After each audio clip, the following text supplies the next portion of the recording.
दर्शन, अच्छा ये पूछ रहे हैं मध्यस्थ दर्शन के वाङ्मय का मतलब कौन से प्रकाशन की बात कह रहे हैं, ऐसा? देखिए ये अगर पूछेंगे ना तो 2004 में मध्यस्थ दर्शन के जो वाङ्मय उपलब्ध थे मैंने उसी का अध्ययन किया है, मेरी निष्ठा उसी से बनी है, दर्शन की समझ उसी से बनी है, बाकी सबका थोड़ा बहुत बाद में उपयोग किया है। बट अगर आप मेरी मूल समझ पूछेंगे तो मध्यस्थ दर्शन के 2004 के वाङ्मय जो उपलब्ध रहे हैं उसी से किया हुआ है। तो अगर आप हमसे रिकमेंडेशन पूछेंगे तो मैं जिस रास्ते पे चला हूँ उसी का रिकमेंडेशन आपको दे सकता हूँ, ठीक। तो अगर हमारी जगह से पूछेंगे तो मेरे तो हमेशा जब भी मैं पढ़ने या पढ़ाने जाता हूँ तो मुझे अपनी वही किताब सबसे अधिक पसंद आती थी। तो मुझसे पूछेंगे तो मैं तो 2004 में जो उपलब्ध वाङ्मय थे उसी को मुख्य आधार रख करके बात को कह रहा हूँ। लेकिन आप किसी भी वर्जन से करें मैं मानता हूँ उसमें बहुत ज़्यादा प्रॉब्लम नहीं है। और अगर विरोधाभास कहीं दिखता हो अलग अलग संस्करणों में भी तो मुझे लगता है उसको मिल बैठ करके साथ देखना चाहिए कि उसमें क्या कंसिस्टेंसी हो सकती है और कैसे उसको देखा जा सकता है। पर मेरा आधार तो 2004 का वाङ्मय है।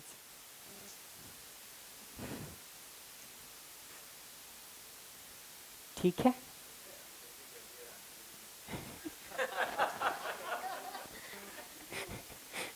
नहीं देखिए आंसर तो बहुत क्लियर है, मैं फिर से रिपीट करता हूँ कि देखिए मेरा जो मूल पढ़ा हुआ है वो 2004 का है।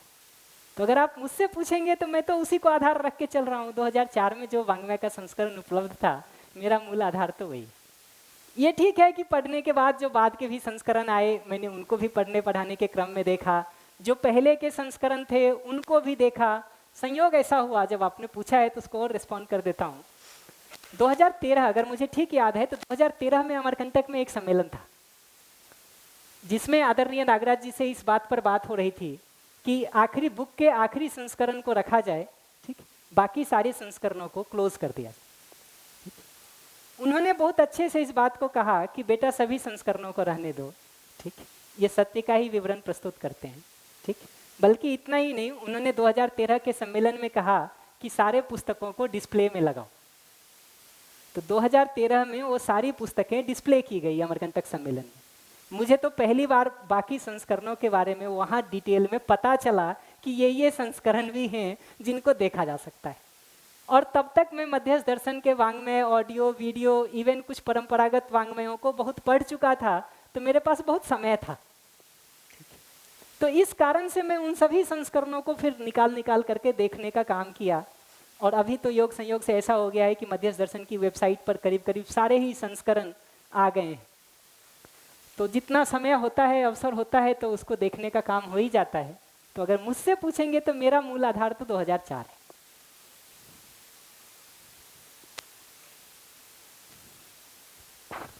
है। लाने का आशय क्या था उसका अगर आप कुछ अध्ययन किए हो तो वो भी बताइए। मुझे लगता है कि जिन चीज़ों के बारे में अपने को पता हो उसी का ठीक उत्तर देना ठीक है। तो इसके लिए मैं इतना ही कहूँगा कि जो इसकी प्रिंटिंग टीम रही है, पब्लिकेशन की टीम रही है, वो डिटेल आपको मिल जाएंगे, उन लोगों से उस पर बात करनी चाहिए, वो ज़्यादा सटीकता से इसको बता पाएंगे।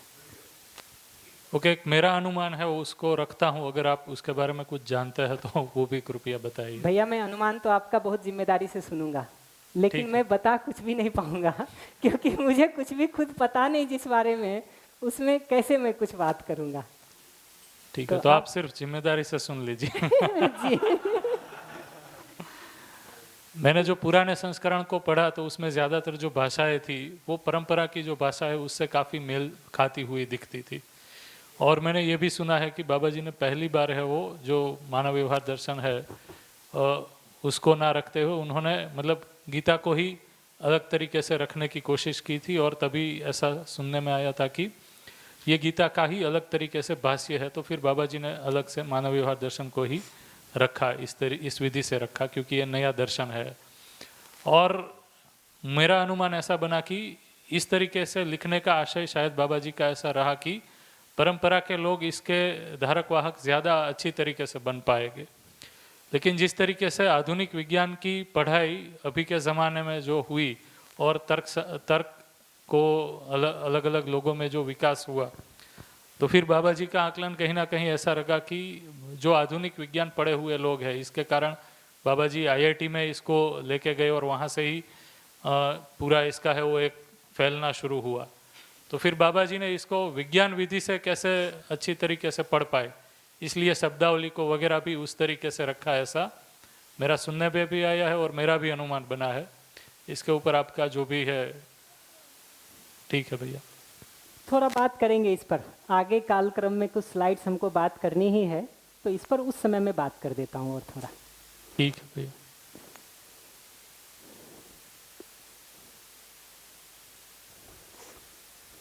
कृतज्ञता को देखेंगे ना, एक बहुत मूलभूत मौलिक गुण है आदमी के विकास के लिए। और कृतज्ञता कोई भाव ऐसी चीज नहीं है जिसको जबरदस्ती विकसित करने की जरूरत है। इनफैक्ट सभी भाव ऐसे होते हैं जो कुछ निश्चित वास्तविकताओं को देखने समझने के आधार पर स्वाभाविक रूप से अपने अंदर उमड़ते हैं। इस रूप में कई बार आपको नागराज जी की यह भी भाषा मिलेगी कि इन मूल्यों का प्रकटन होता है। उसका मतलब इतना ही है कि किसी भी वास्तविकता को आप ठीक ठीक देखते हैं तो उस वास्तविकता को देखने के आधार पर जो भाव आप में बनना है वो बनता ही है। तो दूसरों से मिलने वाले सहयोग को अगर हम देख पाते हैं, चाहे वो प्रत्यक्ष सहयोग हो चाहे वो परोक्ष सहयोग हो, सहयोग को जितनी सटीकता से हम देखते हैं, जो भाव अपने में बनता है उसका नाम कृतज्ञता है। तो मुद्दा कृतज्ञता को जबरदस्ती विकसित करने का नहीं है, ठीक है। मुद्दा मिलने वाले सहयोग को सटीकता से पहचानने का है। और ये हर छोटी से छोटी चीज से लेकर के बड़ी से बड़ी चीज तक में देखा जा सकता है। तो आप यहाँ बैठे हुए हैं, उसके सहयोग में भी देखेंगे। आप जिस कपड़े को पहन रहे हैं, जिस गाड़ी का प्रयोग कर रहे हैं, जिस मोबाइल का प्रयोग कर रहे हैं, एक एटीट्यूड देखने का ये भी हो सकता है कि मैंने उसके पैसे दे दिए, मुझे मोबाइल मिल गए, मैंने पैसा पे किया है, मुझे कपड़े मिले। थोड़ा बारीकी से देखेंगे तो ये बात दिखेगा कि पैसे से मोबाइल नहीं बनता है, ठीक है? पैसे से कपड़ा नहीं बनता है। कपड़ा तो बनता है किसी मनुष्य के श्रम से और प्रकृति के कुछ रिसोर्सेस। मोबाइल बनता है मनुष्य के श्रम से और प्रकृति के रिसोर्सेस। तो अगर मनुष्य में वो श्रम करने की मानसिकता नहीं हो, मनुष्य उस तकनीकों को विकसित करने का काम नहीं करे, तो पैसा मोबाइल लाके नहीं दे देगा, पैसा कपड़ा लाके नहीं दे देगा। तो हम जितनी बारीकी से मिलने वाले सहयोग को देखने का काम करेंगे ना, उतनी कृतज्ञता का विस्तार दिखाई देगा। और हमारे अंदर कृतज्ञता है कि नहीं, उसकी भी एक बहुत मौलिक पहचान है कि कृतज्ञता होने का मतलब ये नहीं है कि मैं भाषा में कहूं मैं आपके प्रति कृतज्ञ हूं, ठीक है? कह भी सकते हैं, कहने में मनाही नहीं है, लेकिन कृतज्ञता की जो मूल पहचान है वो सौम्यता है। स्वेच्छापूर्वक हम शिष्टतापूर्वक प्रस्तुत होते हैं उन लोगों के साथ जहां हमको कृतज्ञता महसूस होती है। तो मेरे आचरण की शिष्टता, मेरे व्यवहार की सौम्यता ये तय करती है कि मेरे में आपके अंदर कृतज्ञता का भाव है कि सिर्फ भाषा है। तो भाषा नहीं हो, मैं ऐसा बिल्कुल नहीं कह रहा हूं, लेकिन भाषा मात्र हो और भाव नहीं हो, ना तो हमको तृप्ति मिलेगी ना आपको तृप्ति मिलेगी। तो उस दृष्टि से देखेंगे ना, तो कृतज्ञता के दो फॉर्मुलेशन सामान्य रूप से दिखते हैं। एक तो व्यवहार दर्शन में आप दूसरे अध्याय में देखेंगे तो कृतज्ञता का एक फॉर्मुलेशन है, उस पर मैं थोड़ा आगे बात करूंगा। एक और फॉर्मुलेशन, बहुत सारे संस्करणों की बात हुई ना, तो दिव्यपथ नाम से बाबा जी ने एक किताब लिखी थी सबसे पहले, ठीक। और उसके टाइटल में देखेंगे तो स्वांतः सुखाय को केंद्र में रख करके, यानी अपनी ही तृप्ति की अभिव्यक्ति, ठीक, उसको केंद्र में रख करके उन्होंने उस दिव्य पथ को लिखा है। ये ऐसा है कि आपके अंदर ओवरफ्लो हो जाए किसी चीज का तो छलक ही जाएगा ना जी दूसरी जगहों पर, ठीक है। वो ऐसा छलका हुआ अभिव्यक्ति के रूप में है जिसमें उन्होंने अलग अलग लोगों की कैटेगरी को बताया है। तो चिंतक एक शब्द है, बुद्ध एक शब्द है, सहजाचारी या स्वयं वेत्ता एक शब्द है, आत्मवेत्ता शब्द है, ब्रह्मवेत्ता शब्द है। ये सब वस्तुतः स्थितियां बता रहे हैं जागृति क्रम में जो ऊपर अच्छी स्थिति पाए हुए लोग हैं उनकी, ठीक है। ये नाम है, जो सबसे अच्छी स्थिति लिखी है वो ब्रह्मवेत्ता है, उसके पहले आत्मवेत्ता है, उसके पहले सहजाचारी है, उसके पहले बुद्ध है, बुद्ध का मतलब है बोध संपन्न, उसके पहले चिंतक है। तो इतनी कैटेगरी उसमें अच्छी वाली कैटेगरी दिखाई देती है बहुत साफ साफ। तो उन सबों के प्रति कृतज्ञता का भाव बहुत स्वाभाविक रूप से उमड़ता है। इनफैक्ट जितना मैं इस कृतज्ञता को और थोड़ा देखता हूँ ना, बहुत बार मुझे ये भाव अपने में और ज़्यादा क्यों उमड़ता है उसको भी मैं बताऊंगा आपको। बहुत बार हम दर्शनों को पढ़ते हैं, वाङ्मय को सोचते हैं। खास करके जब मैंने वाङ्मय को पढ़ना शुरू किया था तो इस तरह से पढ़ने पढ़ाने का बहुत कल्चर भी नहीं था। आप खुद से जो स्ट्रगल करके पढ़ लें वो पढ़ने वाली बात थी। उन सब को पढ़ करके बहुत सारे फॉर्मुलेशंस हमने सोचे, ठीक, जो हमको लगा कि मैंने बहुत मौलिक फॉर्मुलेशन किसी संदर्भ में सोचा, कुछ अच्छी बात क्लिक की है और हमने उसको ठीक से पकड़ा, ठीक, सारी बातों को जोड़ करके। दो चीज़ों से मेरा वो भ्रम टूट गया। एक, बाबा जी की डायरीज और आर्टिकल्स आजकल सारे अपलोड हो गए हैं, उनको मैंने लगभग सारा पढ़ा है। उनको पढ़ते हुए कई बार हमको वो फॉर्मुलेशंस उसमें लिखे हुए दिखे, या तो डायरी में या आर्टिकल में, जो मैंने सोचा था। तो उससे हमको समझ में आता कि ये जो मैं सोच रहा हूँ ये भी कोई बहुत मौलिक सोच नहीं है, हमसे पहले भी लोग सोच गए। ठीक, ऐसे ही बहुत सारी परंपरागत पुस्तकों को पढ़ते हुए, ठीक, बहुत सारे उदाहरण जो मैं ऐसे सोचता था कि क्षमा को अभिव्यक्त करने के लिए क्या उदाहरण दिया जा सकता है, स्नेह को क्या दिया जा सकता है, बहुत सारे उदाहरण मैंने अच्छे अच्छे सोचे। जितना मैं शास्त्रों को पढ़ता गया, उन पुराने पुस्तकों को उदाहरण सहित वो लिखे हुए मिले थे। तो उससे ये बात समझ में आती, कम से कम मुझे तो अपने लिए, कि जो मैं सोच भी रहा हूँ ना, ठीक है, उसमें बहुत लोगों ने बहुत कुछ पहले कर रखा है। और उससे मुझे धीरे धीरे ये भी लगता है कि अस्तित्व का इतना जुड़ाव है कि आप जिन चीज़ों को सोचते भी हैं ना, अगर एक सर्वशुभ के भाव को, सहअस्तित्व के भाव को केंद्र में रख के आप सोचते हैं ना, तो मुझे लगता है कि कहीं ना कहीं अस्तित्व का, श्रेष्ठ जीवनों का आपको बहुत सारा सहयोग भी जाने अनजाने मिलता है, जो आपको पता चल रहा हो या नहीं, बट आपकी दिशा उससे प्रभावित होती रहती। तो ये नागराज जी के संदर्भ में देखेंगे तो सत्य में अनुभूत दिव्य मानव के रूप में मेरी स्वीकृति है। उस स्वीकृति का आधार क्या है? तो ये आधार आस्था नहीं है, ठीक है। ये आधार मैं अपने लिए देखता हूँ तो उनकी प्रस्तुति से जो मेरे में अस्तित्व के बारे में अनुमान बना है, ठीक है। जैसे वो अस्तित्व के बारे में कुछ बताते हैं, मानव के बारे में कुछ बताते हैं, प्रकृति के बारे में, जीवन के बारे में कुछ बताते हैं, वो सुन करके हमको ठीक लगता है। उसको जितना अपनी जिंदगी में निरीक्षण परीक्षण करके देखा हूँ, दूसरों के साथ जितना उसको चर्चा और संवाद करके देखा हूँ, वो ठीक दिखता है हमको। इस आधार पर मेरी स्वीकृति है। तो ये कोई ब्लाइंड चेक नहीं है कि आंख मूंद करके हमने साइन कर दिया है, ठीक है। हमको वास्तविकता जितनी जितनी दिखती गई है, उस आधार पर ये पैदा हुई, स्वाभाविक रूप से पैदा हुई श्रद्धा है उनके प्रति। और मैं यहाँ भी ये बात को मानता हूँ कि किसी के प्रति श्रद्धा होने के लिए जबरदस्ती नहीं करा सकते कि आप मेरे प्रति श्रद्धा करो। आप में श्रेष्ठता दिखाई देती है, आपसे सहयोग हमको मिलता है, उस सहयोग से हम श्रेष्ठता की ओर गति कर पाते हैं। जिस तरह से वास्तविकता को आपने देखा है, उसको सुन करके अगर हमको अपने में देखने का कुछ सेंस बन जाता है, तो श्रद्धा कैसे नहीं पैदा होगी, आप बताइए ना हमको। तो मुद्दा किसी भाव को जबरदस्ती पैदा करने का नहीं है। मुद्दा उन मूलभूत वास्तविकताओं पर अपनी दृष्टि को बना करके रखने का है, जिसके आधार पर ये भाव स्वाभाविक रूप से निःसृत होते। ये बात क्लियर है?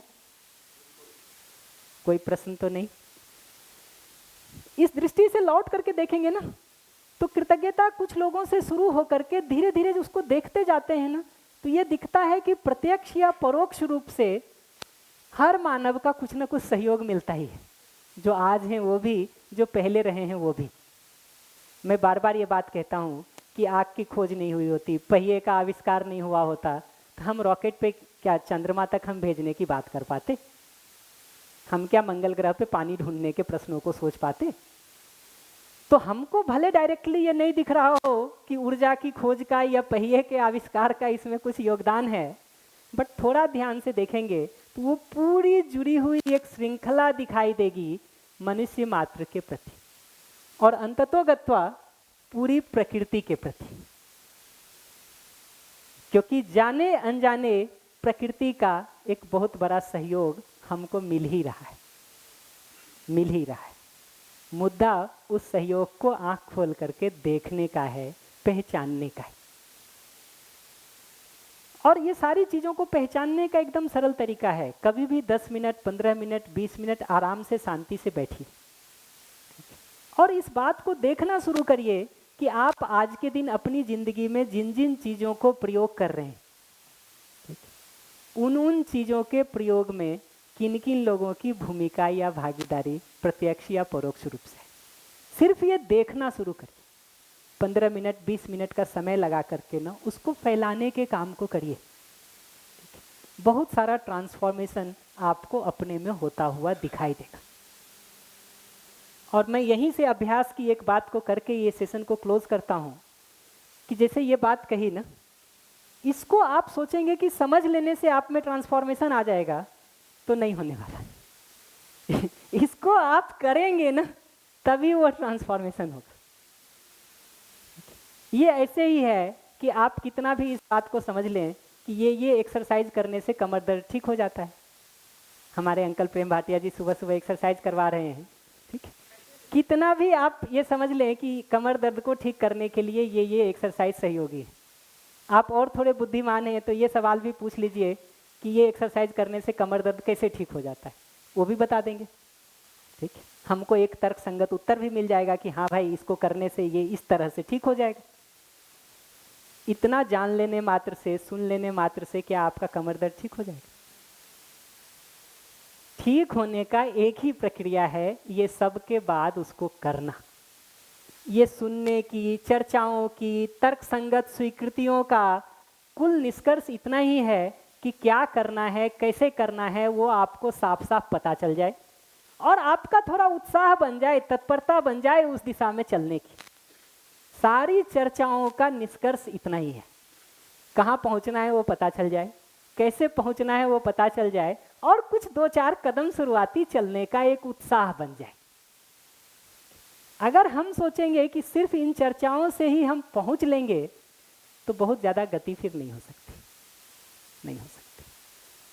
और जो बात मैंने पिछले सेशन में कही थी कि ये सारे अभ्यास आज से और इस क्षण से शुरू करते हैं तो होता है। आप कभी भी ये सोचेंगे कि कल से करेंगे, परसों से करेंगे, कल कभी नहीं आता है। कल जब भी आता है वर्तमान के रूप में आज और अभी बन के आता है, ठीक है। आज बन के भी नहीं, अभी बन के आता है। तो जब भी जिंदगी में आपका कल परसों नरसों कुछ भी आएगा वो आज और अभी बन के आएगा। अभी करना आपने शुरू कर दिया तो आगे कर लेंगे। इस क्षण में करना नहीं शुरू किया तो अगला क्षण हमेशा उतना ही दूर रहेगा, वो कल कभी नहीं आता। मैं बार बार इसका उदाहरण देता हूं कि आप बाहर निकल के देखेंगे ना तो थोड़ी दूर में ये दिखाई देता है कि आसमान धरती से मिला हुआ है, क्षितिज बोलते हैं उसको, मिला हुआ सा प्रतीत होता है। लगता है ऐसा कि बच्चों से पूछिए तो लगेगा 1.5 किलोमीटर, 2 किलोमीटर, 3 किलोमीटर है, जितनी दूर में जाके मिल जाएगा, लगता है मिल जाएगा। लेकिन आप अगर चलना शुरू करेंगे ना तो ये दिखेगा कि वो दूरी 3 किलोमीटर की हमेशा ही बनी हुई, हमेशा ही बनी हुई है, वो कभी भरेगा नहीं। तो अभ्यास की दृष्टि से चलना महत्वपूर्ण है। चले बिना उस चर्चा को सिर्फ हम करेंगे और कल में सोचेंगे तो वो दूरी जो 2 किलोमीटर की है ना, वो आपके अभी सोचने में और जीने में बनी ही रहेगी, वो दूरी यथावत बनी रहेगी। तो उस दृष्टि से अभ्यास को वरीयता में रख के करने से उपलब्धि होगी। आप कुछ पूछ रहे थे भैया, सॉरी। जी भैया, मेरा सवाल ऐसा है कि घटना होने के बाद किसी भाव को सोचना, है ना, और भाव को लाना, भाव में बने रहना और घटना का होना, है ना। जैसे आपने जो अभी उदाहरण दिया था प्रेम भाटिया साहब का, तो उसमें तो क्या है, फिजिकली दिख रहा है मुझे कि मैं ऐसा कर रहा हूँ, है ना। या आपने पहले उदाहरण दिया कि मैं बाहर जा कर के वहीं से जीने लगूं। भाव को सोचना और भाव के साथ जीना, इसमें डिफरेंशिएट कर पाना थोड़ा मुश्किल हो जाता है। मतलब इसको इंग्लिश में मैंने मॉर्निंग सेशन में किया था, तो थिंकिंग अबाउट द फीलिंग और actually having the feeling all the time. उसको थोड़ा सा भैया बताएं प्लीज। बिल्कुल ठीक कह रहे हैं। हैविंग द फीलिंग एक अलग चीज़ है, थिंकिंग अबाउट द फीलिंग अलग चीज़ है। मैं जो आपको कह रहा हूँ वो थिंकिंग अबाउट द फीलिंग भी नहीं कह रहा हूँ, ठीक है। हैविंग द फीलिंग तो कह रहा हूँ, थिंकिंग अबाउट द फीलिंग नहीं कह रहा हूँ।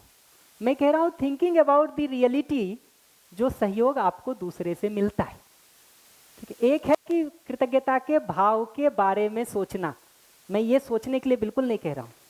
मैं क्या कह रहा हूँ, मैं देखने के लिए कह रहा हूँ। So I am not talking about the analysis और thinking, I am precisely talking about observation, कि हम सीधा सीधा दूसरे से मिलने वाले सहयोग को देख सकें।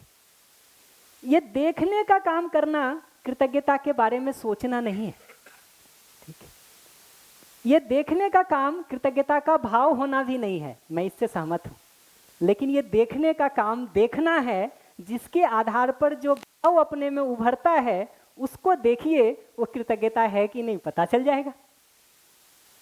तो मैं कृतज्ञता के बारे में सोचने नहीं कह रहा हूँ, श्रद्धा के बारे में विचार करने नहीं कह रहा हूँ, ठीक है? मैं तो कह रहा हूँ उन मूलभूत वास्तविकताओं पर ध्यान दिया जा सकता है कि नहीं, जिसके आधार पर कृतज्ञता का भाव स्वाभाविक रूप से निःसृत होता है, ना कि कृतज्ञता का विचार। बात समझे? बढ़िया। हाँ, आपके प्रश्न के साथ हम ब्रेक कर लेंगे क्योंकि समय हो रहा है। कहा मानव मात्र के प्रति आप कृतज्ञता का भाव देखें और ये पाएंगे कि किसी न किसी का कोई ना कोई योगदान आपके जीवन में है। इसको उल्टा करिए, मानव मात्र के योगदान को अपने में देखने का प्रयास करें, इसके आधार पर मानव मात्र के प्रति कृतज्ञता का भाव होगा। जी बिल्कुल। तो इसको ये बात क्लियर हुई जो मैं कह रहा हूँ? जी, ये उल्टा कह रहा हूँ मैं ये नहीं कह रहा हूँ कि मानव मात्र के प्रति कृतज्ञता को विकसित करें और फिर उनसे मिलने वाले सहयोग को देखें। जी जी, मैं कह रहा हूँ सहयोग को देखने को प्रधान मुद्दा बनाएं, जो भाव अपने में उभरेगा ना, उस भाव का नाम कृतज्ञता है। जी। तो भैया ये बहुत मतलब जहाँ मैं देख पाती हूँ वहाँ अपने आप कृतज्ञता के भाव आते भी हैं, लेकिन जब आपने ये बात कही और मैंने चेक किया तो कुछ लोगों के चेहरे मेरे कल्पनाशीलता में आए, जहाँ मुझे लगा कि वहाँ उनसे मिलने वाला सहयोग कम है, समस्या ज़्यादा है। तो उनके प्रति भी कृतज्ञता का भाव। ठीक कह रहे हैं आप। आपकी बात आ गई हम तक। इस पर हम धीरे धीरे जैसे जैसे सेशन में आगे जाएंगे ना, वैसे वैसे इस बात को और एक्सपेंड करेंगे कि जिन लोगों से अभी हमको बहुत सहयोग नहीं भी दिख रहा है या समस्याएं ज़्यादा दिख रही हैं, उनके साथ भी हम अपने भाव को कैसे ठीक रख सकें। ये हमारी चर्चा का मुद्दा ही है, हम धीरे धीरे इसको करेंगे आगे एक एक करके। पर ये प्रश्न तो आपका बहुत क्लियर है मुझे कि जहाँ भी वो सहयोग कम दिखेगा, समस्या ज़्यादा दिखेगी, वहाँ कृतज्ञता कैसे आएगी। तो हम देखने में ही क्या करेंगे, वो भी मैं फिर से कहूँगा, सूत्र एकदम सीधा है। हम देखने में ही कोई शिफ्ट करेंगे जिसके आधार पर वो भाव आ सके। इतना सीधा उत्तर है कि हम जो अभी देख रहे हैं उसकी जगह कुछ और देखने का काम शुरू करेंगे, जिसके आधार पर कृतज्ञता और स्नेह स्वाभाविक हो जाए। जी छोटा सा सवाल। हाँ हाँ हाँ, भैया आप जब कह रहे हैं उसको एकदम नीचे से देखिएगा ना, तो आप जिन जिन सुविधाओं का प्रयोग कर रहे हैं उनके बनने से लेकर के आप तक पहुंचने में सहयोग, ये पहला सहयोग का बहुत स्वाभाविक सा जगह है।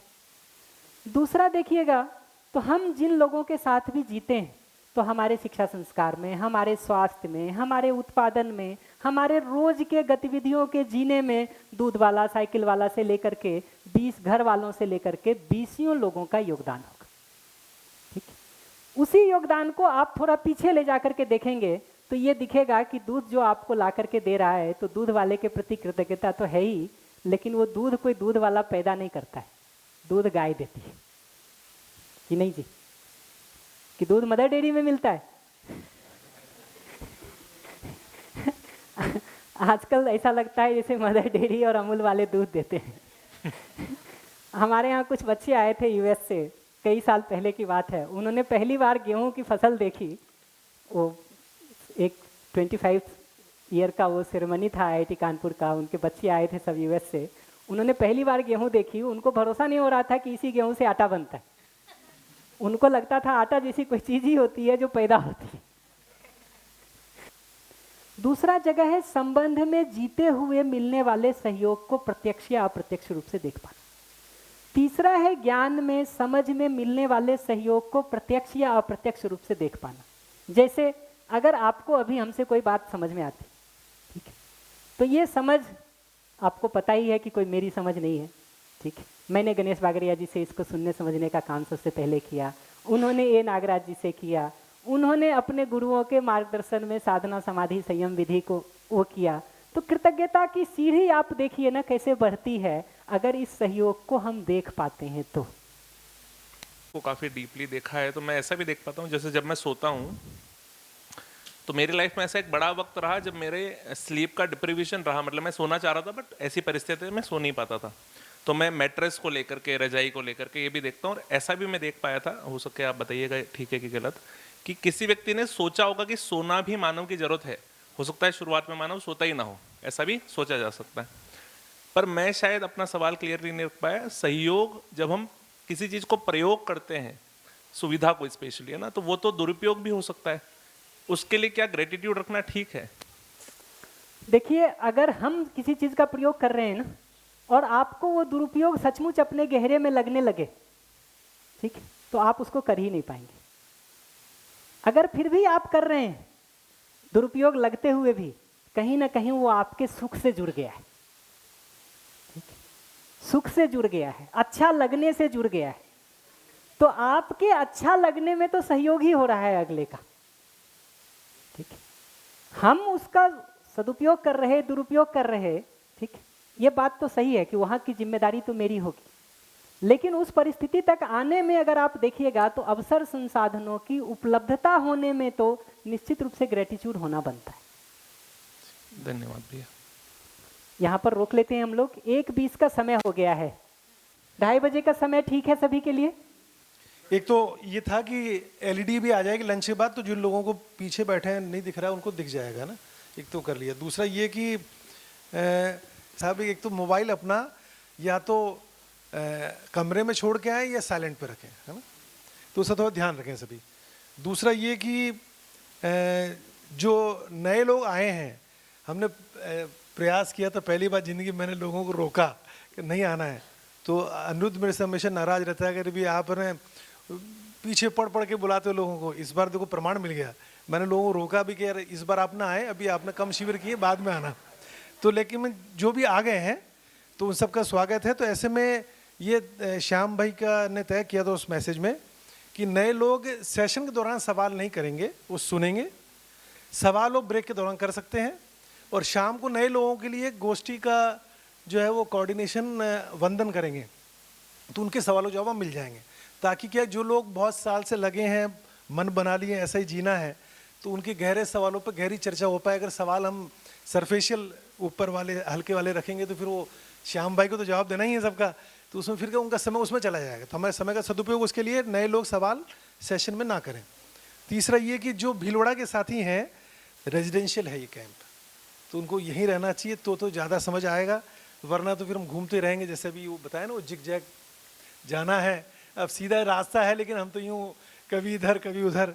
तो ऐसे में किसी को बहुत समस्या है, घर में मेंबर नहीं है, कोई बीमार है या ऐसा कुछ है, तो उसको जाना हो तो अनुमति भी है, लेकिन इच्छा हमारी यही कि यहाँ रुका जाए, है ना। और किसी को पेरेंट्स को अगर कहना हो भी कि फीमेल है और वो पेरेंट्स कहते हैं भी ऐसे कैसे भेज दें, तो बात करना हो तो बात करवाया जा सकता मेरी पत्नी से ना। मेरा ऐसा था पूछना कि लहसुन प्याज क्या सभी को चलता है? जिनको नहीं चलता है वो हाथ। सारे पुस्तक वाङ्मय इंगित करते हैं उस अस्तित्व को देखने की तरफ। तो अध्ययन का मूल स्रोत देखेंगे ना तो अस्तित्व है, सहअस्तित्व है। इसके बाद देखेंगे अध्ययन में जो सर्वाधिक सहयोग मिल पाता है वह है सहअस्तित्व में अनुभूत मानवों का। अगर आज हम देश दर्शन की बात कर पा रहे हैं एक दूसरे के साथ, तो किसी व्यक्ति ने उस सहअस्तित्व में अनुभव करने का काम किया है और उस अनुभव की संप्रेषणा को भाषा में अभिव्यक्त कर पाया है, तो हम आगे उस पर कुछ बात कर पा रहे हैं। अगर वो नहीं होता तो हमारे पास भी फिर अनुसंधान का ही रास्ता था, उसी समाधि संयम विधि से ही गुजरने का रास्ता था। तो अध्ययन के मूल स्रोत को जब भी देखेंगे ना, तो अस्तित्व के रूप में, सहअस्तित्व के रूप में समझ में आता है। इनफैक्ट संवाद में एक जगह बाबा जी ने बहुत विस्तार से इस बात को बोला है कि अध्ययन का मूल स्रोत अस्तित्व है, उसके बाद स्रोत व्यक्ति की बात है। इसी को दूसरी भाषा में कहेंगे ना, तो ये अस्तित्व की वस्तुनिष्ठ प्रस्तुति है, न कि व्यक्तिनिष्ठ प्रस्तुति। इसका भी एक बारीक अंतर समझ लेना चाहिए। वस्तुनिष्ठ प्रस्तुति का मतलब है कि हम भाषा ये देखते हैं कि हम सहअस्तित्व में अनुभूत होना चाहते हैं, ठीक है। व्यक्तिनिष्ठ ढंग से इसको कहेंगे तो ये बनेगा कि मैं श्रद्धेय ए नागराज जी जैसा होना चाहता हूं। ये दोनों में अंतर क्या है उसको देखेंगे ना, तो एक छोटा सा अंतर है। अंतर यह है कि सहअस्तित्व में अनुभूत ए नागराज जी के बाद दूसरा भी हो सकता, तीसरा भी हो सकता, चौथा भी हो सकता, ठीक है। उनके पहले भी हो सकता, उनके बाद भी हो सकता, ठीक है। लेकिन ए नागराज जी जैसा होना और सहअस्तित्व में अनुभूत होना, दोनों का अंतर यह है कि सहअस्तित्व में अनुभूत व्यक्ति के रूप में सहयोग किसी को ए नागराज जी से भी मिल सकता, किसी को दूसरे से भी मिल सकता, किसी को तीसरे से भी मिल सकता। ये व्यक्ति बदलते हुए भी कॉमन क्या है सब में? सहअस्तित्व में अनुभव, कि नहीं? इन सब में कॉमन क्या है? सहअस्तित्व में अनुभूत होना। तो वो जो मूलभूत वास्तविकता है ना, उसको सेंटर में रख करके ये दर्शन चलता है। तो अस्तित्व क्या है, प्रकृति क्या है, मानव क्या है, मानवीय आचरण क्या है, उसको केंद्र में रख के बात करता है। तो ये किसी व्यक्ति विशेष के जैसा होने की बात नहीं, बल्कि मानवीयता को अपने में सुनिश्चित करने की और मानवीयता पूर्वक जीने की बात है। देव मानवीयता को अपने में सुनिश्चित करने की, देव मानवीयता पूर्वक जीने की बात है। दिव्य मानवीयता को अपने में सुनिश्चित करने की और दिव्य मानवीयता पूर्वक जीने की बात है।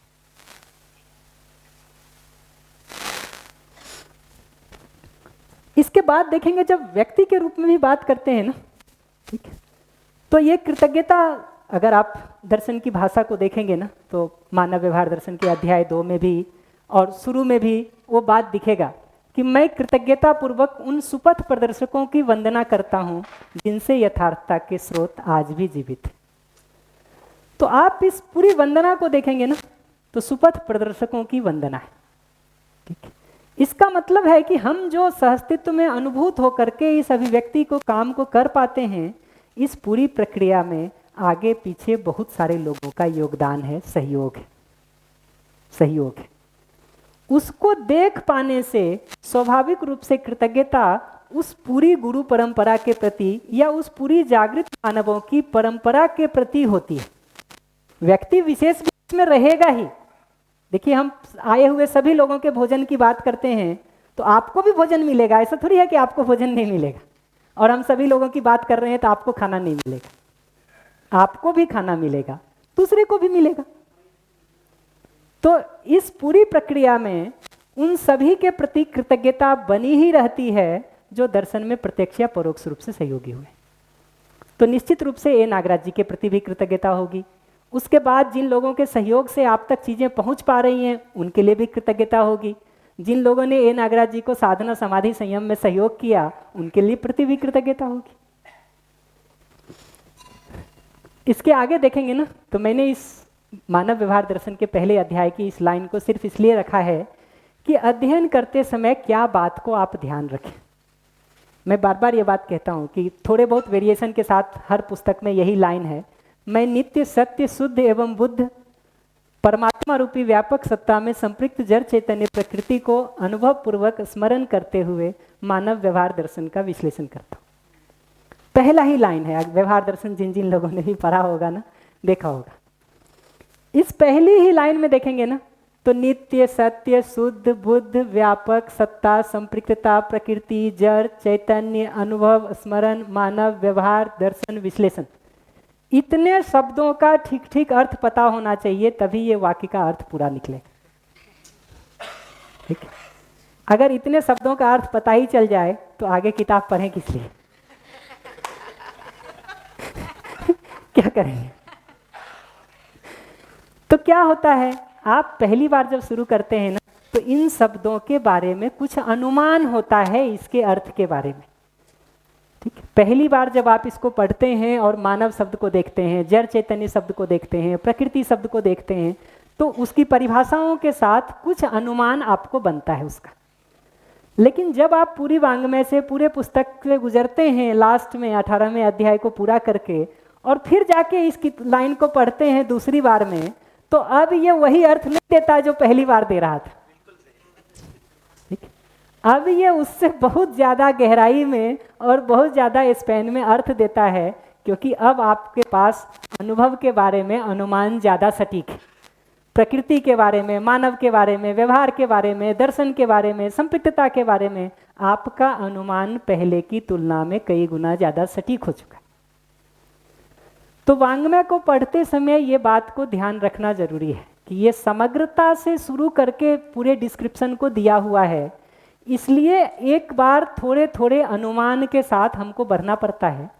लौट करके जब पूरा एक बार हम देख लेते हैं, फिर दोबारा उसको देखना शुरू करते हैं ना, तो क्लैरिटी कई गुना अधिक होती है उस पूरे पिक्चर के साथ। हमको तो इतनी ही बात करनी थी इस स्लाइड में। किसी का कोई प्रश्न तो नहीं?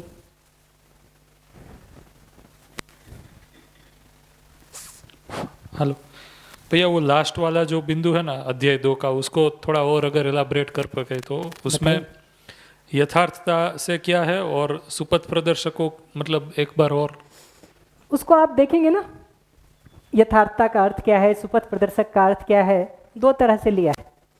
जीवन लक्ष्य जिसको हम जागृति कहते हैं, और मानव लक्ष्य जिसको हम समाधान, समृद्धि, अभय, अस्तित्व कहते हैं। इन दोनों के अर्थ में जिन्होंने भी प्रयास किया हो वो सभी सुपथ प्रदर्शक की श्रेणी में हैं या यथार्थता के स्रोत की श्रेणी में।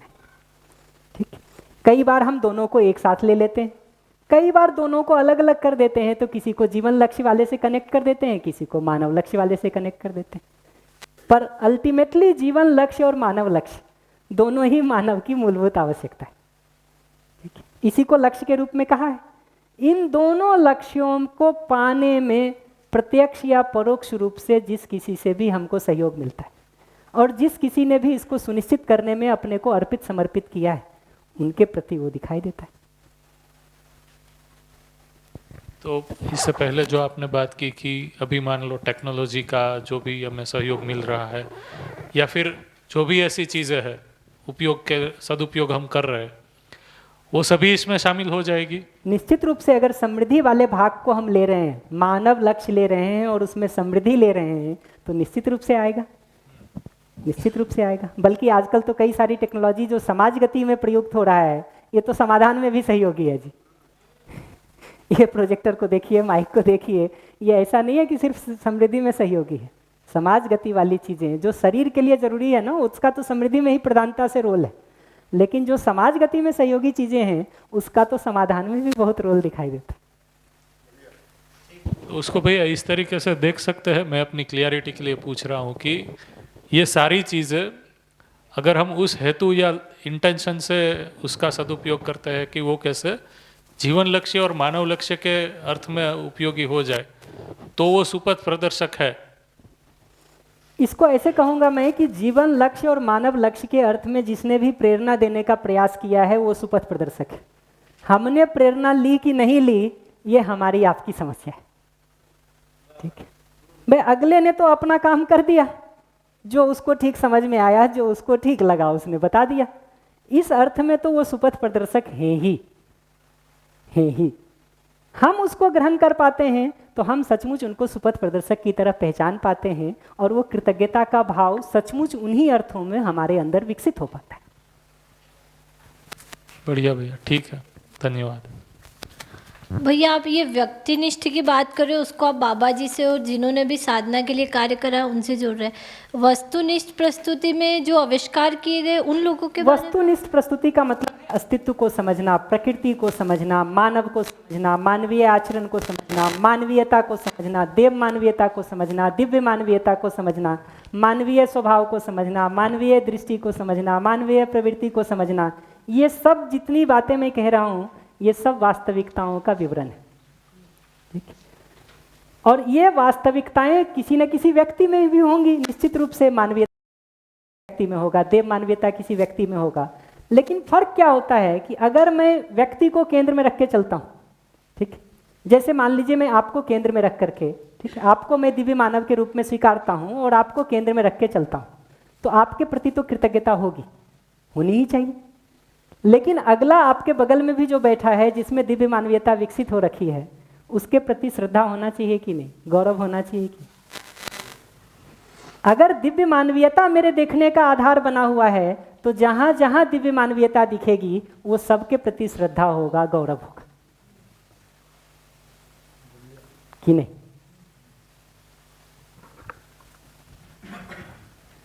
तो इसमें फर्क क्या पड़ रहा है दोनों में आप देखेंगे तो, जहां आप किसी व्यक्ति को केंद्र में रख के चलते हैं वहां भी ऐसा नहीं है कि गति नहीं होगी, लेकिन शिक्षा में, सार्वभौमता में उसकी गति नहीं हो पाएगी। इनफैक्ट आप दीक्षा संस्कार को पढ़ेंगे ना अभ्यास दर्शन में आगे, जब भी उसको और कर्म दर्शन को, दो जगहों पर इस बात को बहुत अच्छे से लिया गया है कि प्रतीक विहीन उपासना का सबसे सशक्त माध्यम क्या है, ठीक है? और उसमें अध्ययन और अभ्यास को प्लेस किया गया है। प्रतीक किन भेदों से है उसका डिटेल कर्म दर्शन में दिया हुआ है, जाति, भाषा, शब्द, चित्र, व्यक्ति, ऐसे बहुत सारे उसमें लाइन से गिने हुए हैं कर्म दर्शन के दूसरे अध्याय में। लेकिन उस सारी प्रक्रिया में ऐसा मैं नहीं कहूँगा कि व्यक्तिनिष्ठ ढंग से चलेंगे तो आप कहीं पहुँचेंगे नहीं, पहुँच तो जाएंगे, लेकिन जो बात कर्म दर्शन में लिखी है मैं वही बात को दोहराऊंगा कि वो पूरी प्रक्रिया पूर्णता तक पहुँचने तक कहीं ना कहीं असामाजिक रहती है, दूसरों के प्रति कठोर रहती है। और ये मैं कर्म दर्शन रिपीट कर रहा हूँ, आप खोल के देख सकते हैं, थोड़े बहुत वेरिएशन के साथ ये आपको वहाँ मिल जाएगा, जहाँ पर भाषा, शब्द, चित्र, प्रतीक, ये सब के बारे में डिटेल किया हुआ है। तो वस्तु को केंद्र में रखने का बेनिफिट यह है कि वो शिक्षा संस्कार की परंपरा में जा सकता है। मैं इसका बहुत सरल उदाहरण देता हूँ। देखिए, मैं भी फिजिक्स पढ़ाता हूँ, आप भी फिजिक्स पढ़ा सकते हैं, ये भी फिजिक्स पढ़ा सकते हैं, ठीक है? हम सब क्लास में जो लोग आते हैं ना, लोग टीचर बदलते रह सकते हैं, बात फिक्स रहती है कि नहीं? इसी विधि से तो सिस्टम चलता है जी। सामान्य से सामान्य भी आज का शिक्षा का सिस्टम, व्यवस्था का सिस्टम ऐसे ही चल रहा है, वही रहेगा ना जी। तो उस वस्तु को केंद्र में रख के चलेंगे ना तो श्याम गौण हो जाएगा, ठीक है? पढ़ाने वाला गौण हो जाएगा, रहेगा नहीं पढ़ाने वाला, ये बात मैं नहीं कह रहा हूँ, रहेगा तो रहेगा ही कोई ना कोई, लेकिन गौण कौन है, प्रमुख कौन है? जैसे आप हमारे सामने बैठे हैं, आपका कपड़ा भी है, आपका चेहरा भी है, आपका भाव भी है, आपकी समझ भी है, ये सब है ना, लेकिन मैं किसको प्रधानता से रख करके बात करूं? मैं किसको प्रधानता से देख करके आपके साथ जीने को सोचूं? आपके कपड़े को, कि आपके शरीर को, कि आपके भाव को, कि आपकी समझ को? ये तो चॉइस होता ना जी हमारे पास। तो वस्तुनिष्ठ ढंग से देखने की ब्यूटी ये होती है कि अध्ययन अभ्यास के प्रक्रिया क्रम में भी हम सामाजिक हो पाते हैं, सामाजिक हो पाते हैं, पारिवारिक हो पाते हैं, व्यवस्था में भागीदारी को कर पाते हैं। कोई और बात? मुझे सुपथ प्रदर्शक जो हैं उनसे रिलेटेड क्वेश्चन है। जैसे आज के आध्यात्मिक संस्थाएं हैं जिनका जो बेस हम देखते हैं कि मानव लक्ष्य या जीवन लक्ष्य जो आपने कहा, वहाँ से तो हम जुड़ ही नहीं पाते हैं, है ना? उनका मॉडल ही संन्यास का मॉडल है, जिससे हम स्व की जागृति से दूर हुए, परिवार टूटे, और प्रकृति से तो कोई श्रम की बात ही नहीं है, संतुलन तो बहुत दूर की बात है। तो क्या हम इन आध्यात्मिक संस्थाओं को, जहाँ से इतनी गलत मान्यताएं पैदा हो गई और इतना समय सही सह अस्तित्व को समझने में लग रहा है, तो क्या हम उन सबको सुपथ प्रदर्शक कहेंगे? दो बात मैं कहूँगा इसमें। पहली बात तो मैं ये कहूँगा कि ये कहना कि ये बाकी सब लोग जीवन लक्ष्य, मानव लक्ष्य के अर्थ में काम नहीं कर रहे हैं, ये कहने का अधिकार हमको तब बनता है जब हमने घूम घूम के सबको देख लिया और हमारी खुद की भी स्थिति ऐसी हो गई हो कि मैं कह सकता हूँ कि मैं ठीक ही देख रहा हूँ। क्योंकि देखने में ये दोनों संभावना रहती है, वस्तु भी ठीक नहीं हो सकती, हमारे देखने के नजरिए में भी दोष हो सकता है कि नहीं। मध्यस्थ दर्शन के अध्ययन से इतना तो पक्का चल गया होगा कि अनुभव के पहले जो है दृष्टि में बहुत सारा दोष बना रहता है, साक्षात्कार के पहले तो पक्का ही रहता है। तो इस आंख बंद वाली दृष्टि से जब हम चीज़ों को देखेंगे तो हमारे देखने के नज़रिए में तो दोष हो सकता है। तो मेरे हिसाब से आप जो कह रहे हैं मैं उसको डिनाई नहीं कर रहा हूँ, सपोर्ट भी नहीं कर रहा हूँ, लेकिन मैं उसकी भाषा ये कहूँगा कि हमको ये कहना चाहिए कि मैं इन संस्थाओं में गया, यहाँ से हमको कुछ ज़्यादा नहीं मिला। ये आपका सत्यापन हो सकता है, इसको कौन मना करेगा जी। ठीक, आप इन संस्थाओं में गए, इन जगहों से आपको कुछ नहीं मिला, यहाँ तक तो बात ठीक है। इस अर्थ में आप पूछेंगे कि वो आपके लिए सुपथ प्रदर्शक हैं कि नहीं, बिल्कुल नहीं। इसलिए आप उनसे कोई प्रेरणा लें और चलें, कोई जरूरत नहीं है। जहां मिल रही है वहां से लेके आगे बढ़ लें, जहां मिल रही है वहां से लेके बढ़ लें। लेकिन ये जो हम समीक्षा कर रहे हैं, ये हमको इतना ही कहने का अधिकार बनता है कि मैंने देखा और मैंने ऐसा पाया। वो ऐसा ही है और उसको जनरलाइज करके कह दें कि सभी ऐसे ही हैं, ठीक है, वो ऐसे ही है। मैं एक बार, हमारा कोई मित्र था, सीडीओ था और चीफ डेवलपमेंट ऑफिसर, एक पोस्ट आजकल हो गई है, विकास की सारी परियोजनाएं उसी के अंडर रहती। तो मैं उससे मिलने गया, कुछ ऐसे ही बातें हो रही थी, तो कह रहा था सरकारी योजनाओं में काम क्यों नहीं करते हो, उसका उपयोग क्यों नहीं करते हो। मैंने कहा यार यहाँ हर आदमी पैसा मांगता है, नीचे से लेके ऊपर तक, ठीक है, तो कहाँ काम करने की हम सोचेंगे। कहा तुम्हारा क्या मतलब है, ऊपर वाले से क्या भगवान तक पैसा पहुँचता है क्या? मैं बैठा हुआ हूँ, तुमको ये भरोसा नहीं होता कि मैं पैसा नहीं लेता हूँ। तो ठीक है, सिस्टम में लोग लेते होंगे पैसे, चलता होगा। ये जो हम एक जनरल स्टेटमेंट कह देते हैं ना, ठीक, इसमें वो आदमी छूट जाता है जो ईमानदारी और निष्ठा से उस सिस्टम में भी लगा हुआ है। हमको लगता है कि हमने उस पर भी वो वही आरोपण कर देते हैं कि तुम भी वैसे ही चोर हो, तुम भी वैसे ही बदमाश हो, तुम भी वैसे ही खाते।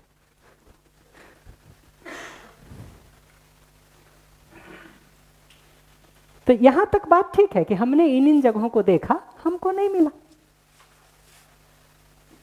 यहां तक ठीक है। बल्कि आप इसको अन्यथा नहीं लेंगे ना, तो मैं दूसरी तरह से भी लोगों को देखा हूं।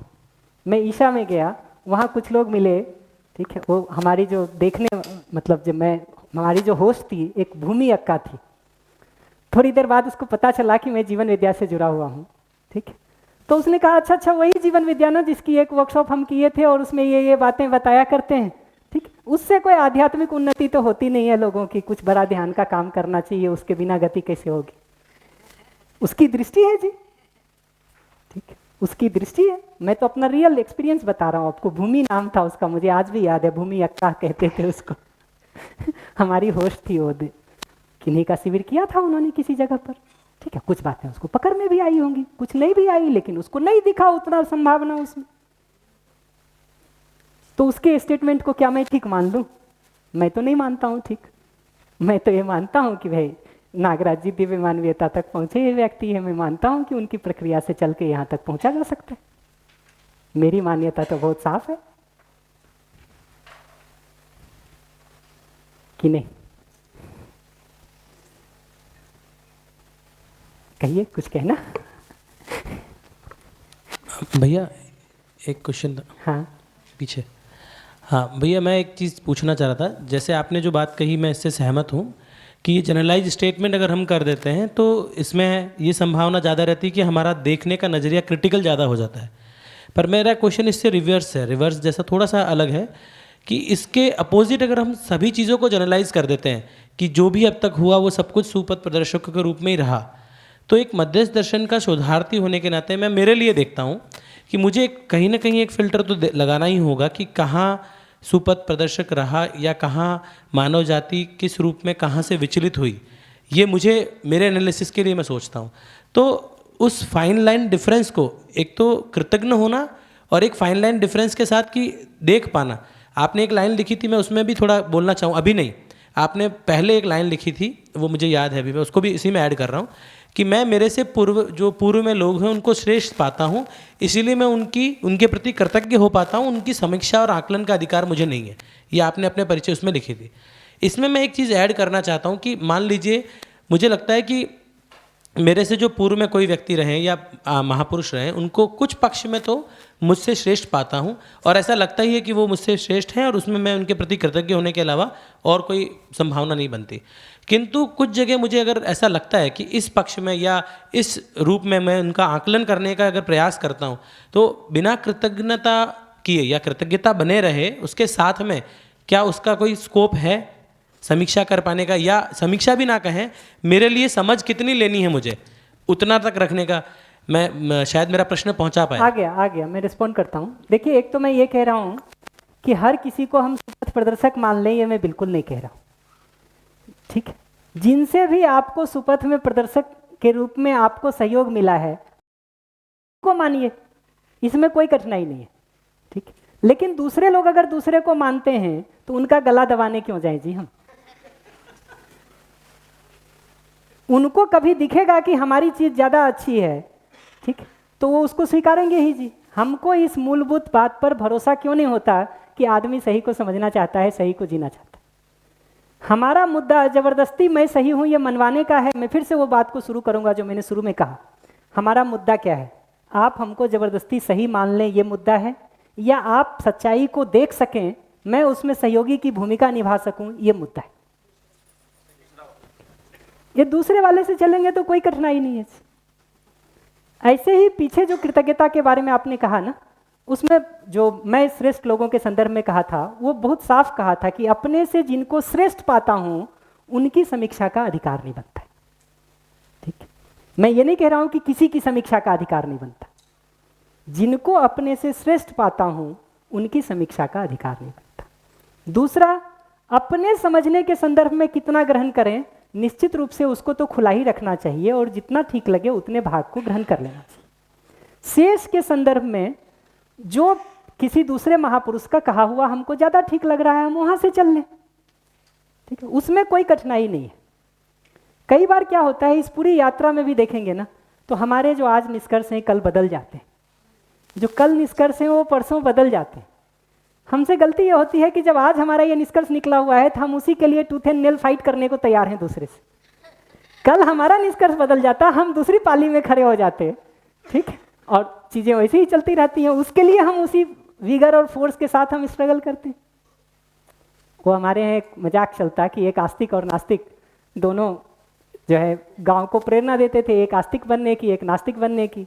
एक दिन गांव वालों ने सोचा कि यार इनका कुछ तो समाधान निकालना चाहिए, तो उन्होंने दोनों को बैठा दिया एक कमरे में, बंद कर दिया, कहा सुबह खोलेंगे, ठीक है, और तुम लोग तय कर लेना आपस में कि हमको कौन से डायरेक्शन में चलना। कहते हैं कि सुबह ताला खोले तो जो आस्तिक था वो नास्तिक बन गया था, जो नास्तिक था वो आस्तिक बन गया था। गांव वालों की समस्या यथावत बनी रह गई। तो हमको अपनी जिंदगी में एक बार हम पहुंच भी जाए ना उस जगह पर जहां हमको लगता है कि मेरा देखना परफेक्ट ही हो गया, ठीक, तो फिर हम एक कठोर समीक्षा की लाइन को भी लें तो कुछ बुरा नहीं है।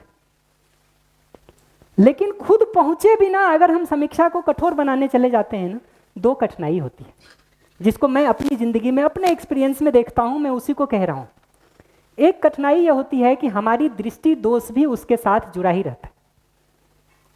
जैसे किसी एक शिविर में किसी ने समाधि के बारे में कुछ समीक्षा कर दी, ठीक है, बाबा जी ने भी किया है, अनुपात्मक अध्यात्मवाद को पढ़ेंगे तो समाधि की समीक्षा दिखेगी। किसी व्यक्ति ने बढ़िया एक शिविर में समाधि की समीक्षा करी, बाबा जी ने उसको बुला के जब शिविर के बाद आया तो उसको कहा कि बेटा किसी चीज का जिंदगी में समीक्षा करना, समाधि का मत करना, ठीक है। क्यों? क्योंकि हमको पता नहीं है जिस स्थिति के बारे में, हम एक जनरल स्टेटमेंट तो कुछ भी मार देंगे, ठीक है, तो हमारी समीक्षा ठीक नहीं हो पाएगी, ठीक नहीं हो पाएगी। दूसरा क्या होता है ये दृष्टि दोष के साथ कि कई बार जब अध्ययन क्रम में आप हैं ना या हम हैं, ये समीक्षा हमारे अहंकार को बढ़ाती है। कहीं ना कहीं वो समीक्षा का उद्देश्य, मैं सबके लिए नहीं कहूंगा इस बात को, मैं इतना ही कहूंगा कि अपने लिए सावधान रहने की जरूरत है। कहीं ना कहीं वो समीक्षा इस जगह पर चली जाती है कि मैं सही हूं, ठीक, तुम गलत हो। अगर ये भाव अपने अंदर पैदा कर रहा हो और अहंकार विकसित कर रहा हो, दूसरों के साथ जुड़ने में बाधा महसूस कर दे रहा हो, तो हमको एक बार नहीं 100 बार सोचना चाहिए कि ये पूरी समीक्षा का आशय भी क्या है, दूसरे से जुड़ना या दूसरे को कंडम करना। दूसरे को जागृति में सहयोग करना या दूसरे को कचरा बताना?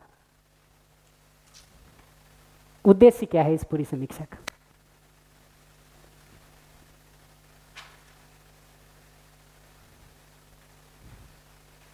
कि नहीं? मैं खुला हूं, जितनी भी बात करना चाहें कर सकते, और मैं ये भी नहीं कहूंगा कि मेरे बात को मान ही लिया जाए। मैं तो सिर्फ अपनी दृष्टि को रख रहा हूं। ठीक है भैया, ये बात तो आपकी ठीक है कि अपने से श्रेष्ठ की समीक्षा या आकलन करने की योग्यता हमारी नहीं होती है, बट बाय डिफ़ॉल्ट एक समीक्षा और आकलन, क्योंकि एक तुलन और विश्लेषण हमारे अंदर है ही है, तो वो तो चलता ही है। एक सेकंड के लिए रोकूंगा, फिर से ये बात को देखिए। समीक्षा किस बात की हम करेंगे, उस व्यक्ति की कि उस वस्तु की? किसी ने हमको कहा कि संन्यास परंपरा ठीक है, हम संन्यास परंपरा हमको नहीं ठीक लगती हो, तो हम उस संन्यास परंपरा की समीक्षा करेंगे या उस सन्यासी के कपड़े फाड़ेंगे?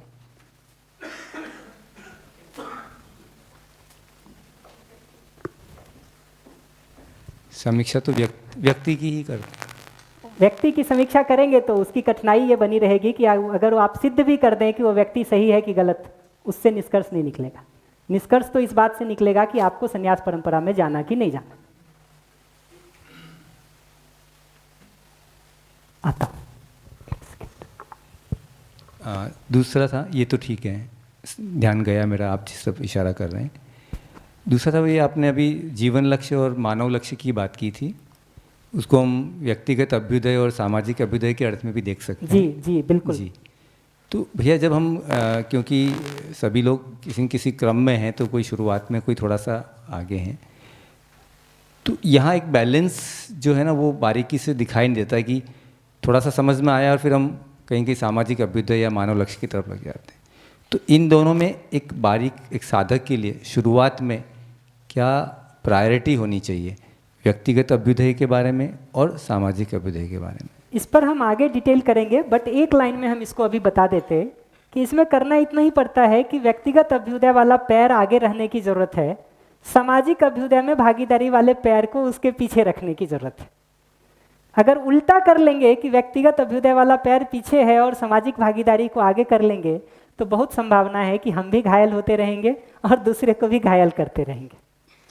अगर सामाजिक अभ्युदय वाला पैर पीछे रहे, व्यक्तिगत अभ्युदय वाला पैर आगे रहे, तो यात्रा स्मूथ हो जाती है, वो घायल विहीन प्रक्रिया हो पाती है, जो बाबा जी बार बार कहते हैं कि अध्ययन अभ्यास जो है वो एक घायल विहीन प्रक्रिया है। पढ़ा है? नहीं, संवाद में देखिएगा कई बार कहा हुआ है ये। ठीक है, बहुत बार है, बहुत बार है। ये जो पूरी अध्ययन अभ्यास की प्रक्रिया है ना, ये घायल विहीन विधि से यात्रा करने की प्रक्रिया है। न खुद घायल होने की बात है, न दूसरे को घायल करने की बात है। जी, आप कुछ कह रहे थे? ठीक है भैया, और तो कोई बात नहीं।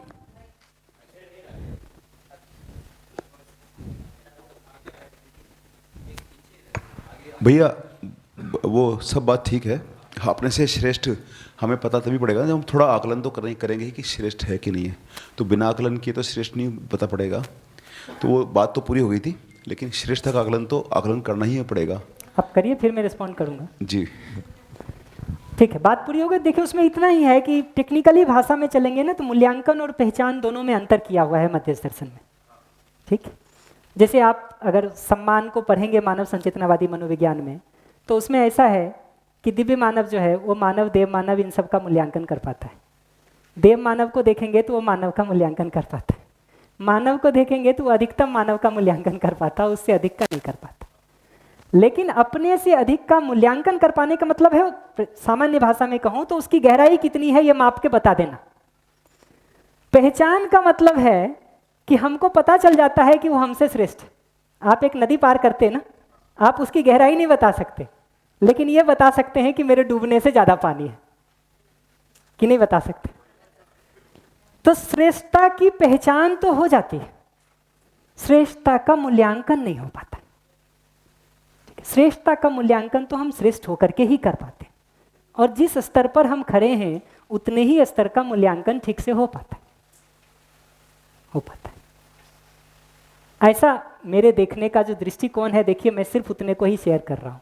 मेरा कोई ऐसा आग्रह नहीं है कि इसी को सही माना जाए। ठीक है, हम एक यात्रा में, ठीक है। और मैं एक बात और कहूँगा, इन सारी बातों में आता हूँ, इन सारी बातों में बहुत बार आप दो में से कोई भी निष्कर्ष लेकर के चल रहे हो। यात्रा थोड़ी स्मूथ होगी, थोड़ी कठिन होगी, यात्रा हो जाएगी, उसमें कोई चिंता करने की जरूरत नहीं है। अभ्यास की वस्तु, अभ्यास की विधि प्रक्रिया एक जैसी बनी रहेगी, ठीक है, उसमें कुछ ज़्यादा फर्क नहीं पड़ने वाला, फर्क नहीं पड़ने वाला है। जी आप कुछ कह रहे थे। जी भैया, मैं थोड़ा सा सुनने को ठीक से सुनना हो पाए, उसके लिए एक रिक्वेस्ट रहेगा भैया कि अभी मैं फंस रहा हूँ श्याम भैया में और दर्शन में। कहीं आप बहुत जल्दी जगह बदल रहे हैं, जहाँ पर आप ये कह रहे हैं कि मेरा ऐसा है, तो मैं आपको दर्शन से अलग देख रहा हूँ फिर, और मैं दर्शन समझने यहाँ आया हूँ। तो मैं चाहता हूँ कि आपका स्टेटमेंट मेरे तक ऐसा है कि दर्शन ये कह रहा है, क्योंकि फिर कल मैं श्याम भैया के पीछे चल पड़ूंगा नहीं तो। समझ गया मैं आपकी बात को। जी थैंक यू भैया। मैं इसमें दो ही बात कहूँगा, मैं बिल्कुल नहीं कह रहा हूँ श्याम के पीछे चले, मैं तो हर बार यही कह रहा हूँ वस्तु के पीछे चले।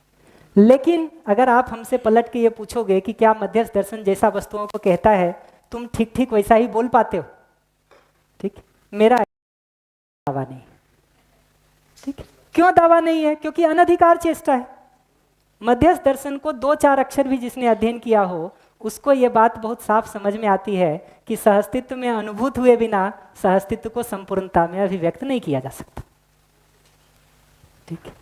तो मैं उस ईमानदारी को कैसे बेच करके आपको ये बात कह दूं कि नहीं, जो मैं कह रहा हूं वो अंतिम सत्य है और यही दर्शन कहता है। अगर वो ईमानदारी थोड़ी सी भी मेरे में बची हुई है तो मैं कैसे उसकी तरफ से आंख मूंद लूं, आप ही बताओ उनको। तो वो अनधिकार चेष्टा होगी। हाँ, मैं ये जरूर कह सकता हूं कि दर्शन को मैंने जैसा अभी तक समझा है मैं ठीक वैसा ही कह रहा हूं, मेरी समझ दर्शन की वही है जो मैं बोल रहा हूं। अगर उस दृष्टि से देखेंगे तो कह सकते हैं कि दर्शन यही कहता है। लेकिन मैं इस संभावना को खुला रखना चाहता हूं कि हमारी तरह और समय लगाए हुए लोग भी अगर दर्शन को कुछ भिन्न तरीके से देखते हैं तो हमारे आपके बीच संवाद की कोई जगह रहेगी कि नहीं रहेगी। अगर हम दोनों ये जिद पर रहें कि मैं भी ठीक देखता हूं, आप इस जिद पर रहें कि आप भी ठीक देखते हैं, तो हमारे आपके जीने की जगह कहाँ बचेगी?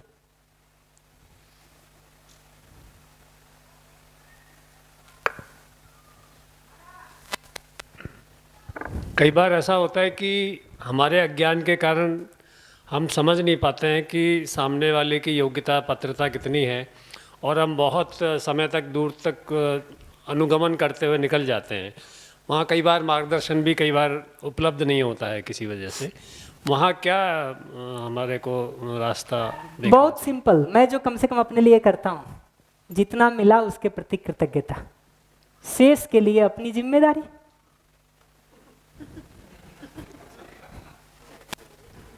जितना तक आप हमको साथ लेकर के चल पाए उसके प्रति कृतज्ञता, शेष के लिए अपनी जिम्मेदारी।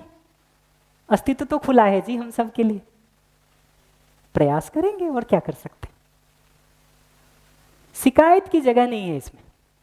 शिकायत जितना भी रखेंगे वो अपनी जागृति में बाधा है, अगले की जागृति में बाधा है।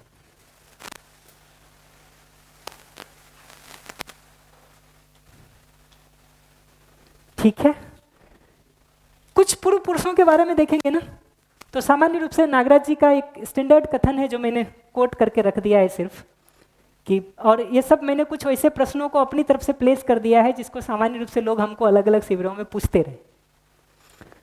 तो नागराज जी ये कहते हैं कि अनेक लोग सत्य में पहले भी अनुभूत हुए हैं, ठीक है। इसको 2-3 जगह उन्होंने अलग अलग तरह से प्लेस किया है। एक तो मानव व्यवहार दर्शन के अध्याय 16 में देखेंगे तो आपको ये दिखेगा, ठीक है, जहाँ पर धर्म नीति के संदर्भ में उन्होंने चर्चा किया है, उस पर वो बात को इंगित करते हैं। जहाँ दायित्व कर्तव्य संबंधों में बताने की बात की है उन्होंने।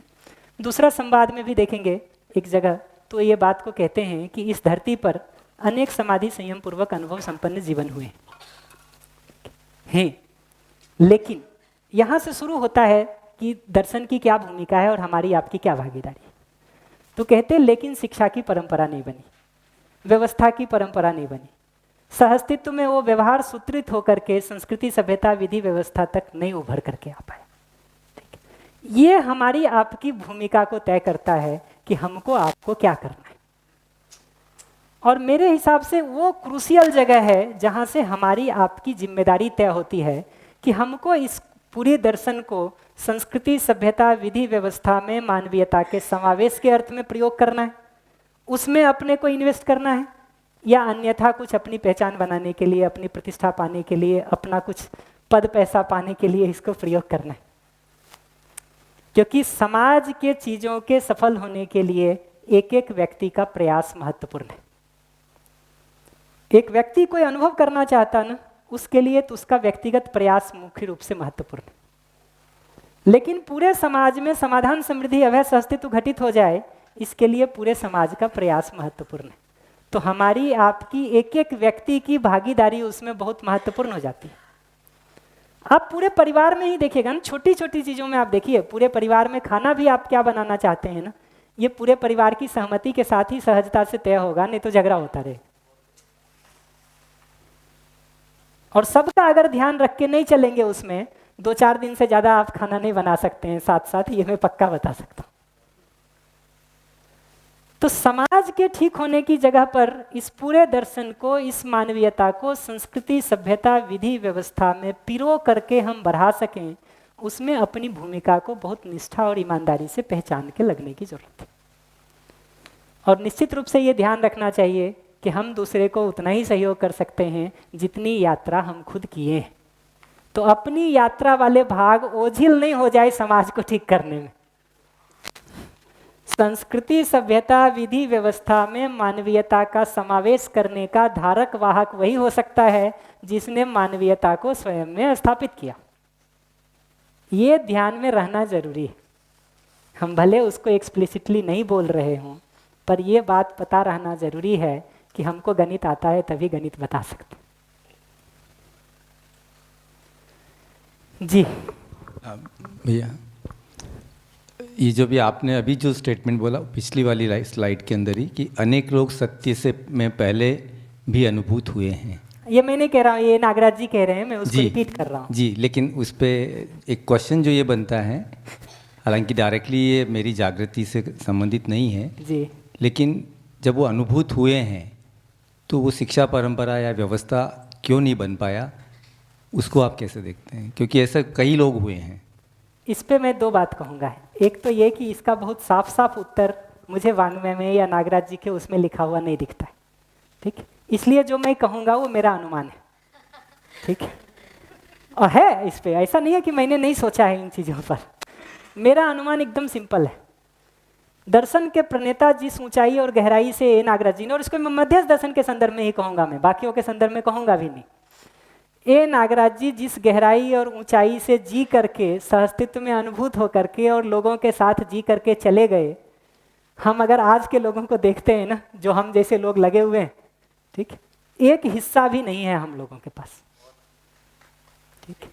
मैं अभी एक रिकॉर्डिंग के काम में कई लोगों के साथ जुड़ा हुआ था, जो लोग बाबा जी के साथ 1965, 70, 75 में जुड़े हैं, ठीक। 65 में जुड़ने का मतलब तो आप समझिए बाबा जी साधना काल में ही थे उस समय। एक कम से कम 10 ऐसे परिवार से हम मिले जो 85 के पहले जुड़े होंगे। हर परिवार का ये कहना है कि बाबा जी और माता जी ने हमको बेटे और बहू की तरह या बेटे और बेटी की तरह रखा। सिर्फ वो भाव का ही नहीं है, वस्तु के आदान प्रदान में भी ये बात है कि कोई एक माता जी कह रही थी कि वो शादी के हस्बैंड उनके शादी के पहले से जुड़े हुए थे, तो शादी के बाद जब वो पहली बार गए मिलने के लिए, तो बहू को जो है पहले मिलने पर क्या दें, माता जी के गले में एक चेन थी, ज़्यादा कुछ सामान तो रहता नहीं था, वो गले में चेन पड़ी होगी लंबे समय से, वो चेन उतार के उन्होंने पहना दी। इट इज़ मोर लाइक कि जो आपकी पूरी संपत्ति हो आप एक तरह से दे रहे हैं, क्योंकि कोई उनके पास बैंक बैलेंस तो था नहीं हजारों का, लाखों का। और एक आदमी ने नहीं, 20 आदमी ने अलग अलग तरह से इसके 20 उदाहरण बताए। मैं अगर बहुत ईमानदारी से आज के दिन अपने जीने को देखता हूं ना, तो बहुत बार सोचने की जरूरत है। अलग अलग 3-4 लोगों ने बताया, कई उदाहरण प्रेम भाटिया जी भी बता रहे थे इस बात को, दूसरे लोग भी बताते हैं कि बहुत बार अभी ऐसा होता है कि आप दर्शन सुनते हैं, आपके साथ हम एक तरह से व्यवहार करते हैं, एक तरह का भाव उमड़ता है आपके लिए। आप इस दर्शन से नहीं जुड़े हैं, इस विचारधारा से नहीं जुड़े हैं, आपके साथ दूसरी तरह का भाव व्यवहार हमारा होने लगता है। ठीक है, बाबा जी इसी संदर्भ में कह रहे थे, भाटिया जी को सुना रहे थे वो इस बार उनकी रिकॉर्डिंग में भी, कि भाई उन्होंने किसी का नाम लेके कहा कि ये 35 साल 40 साल से हमारे साथ जुड़े हुए हैं, दर्शन का एक अक्षर भी नहीं समझे हैं, फिर भी इनसे पूछो कि मैं इनके साथ संबंध निर्वाह करता हूँ कि नहीं। ठीक, तो वो जो जीने की जगह की ऊंचाई है ना, ये हम इतनी आसानी से, बहुत एक अगला आदमी बहुत नीचे उतर के हमारे साथ जी रहा होता है ना, तो हमको लगता है सब ठीक ही चल रहा है, हम भी वैसे हो गए। थोड़ा बारीकी से जब देखना शुरू करते हैं ना, तो समझ में आता है जी कि दूरी क्या है। तो मुझे तो बहुत बार लगता है कि परंपरा नहीं बनने का एक मुख्य कारण उस दर्शन के ठीक बाद जो लोग लगे होते हैं ना, उनकी निष्ठा, उनकी ईमानदारी, उनकी एकसूत्रता, उनकी गति, इस पर ज़्यादा निर्भर करता है। आप देखिए ना, जो लोग बाबा जी से नहीं मिले हैं, नहीं जानते बहुत, वो बाबा जी का अनुमान किसको देख के लगाएंगे? हमको आपको देख के ही तो लगाएंगे। अभी थोड़ी देर पहले ही अपेक्षा में कोई कह रहे थे कि भाई जीवन विद्या में जुड़े हुए लोगों में भी हारमोनी नहीं देखता हूं तो मेरा उत्साह भंग हो जाता है। ठीक है, अपेक्षा में बता रहे थे ना इस बात को। तो बाबा जी जिस जगह पर खड़े थे और हम जिस जगह पर खड़े हैं, ये दोनों के अंतर को बहुत ठीक से पहचानने की जरूरत है और क्रमबद्ध ढंग से उस गैप को भरने के लिए काम करने की जरूरत है।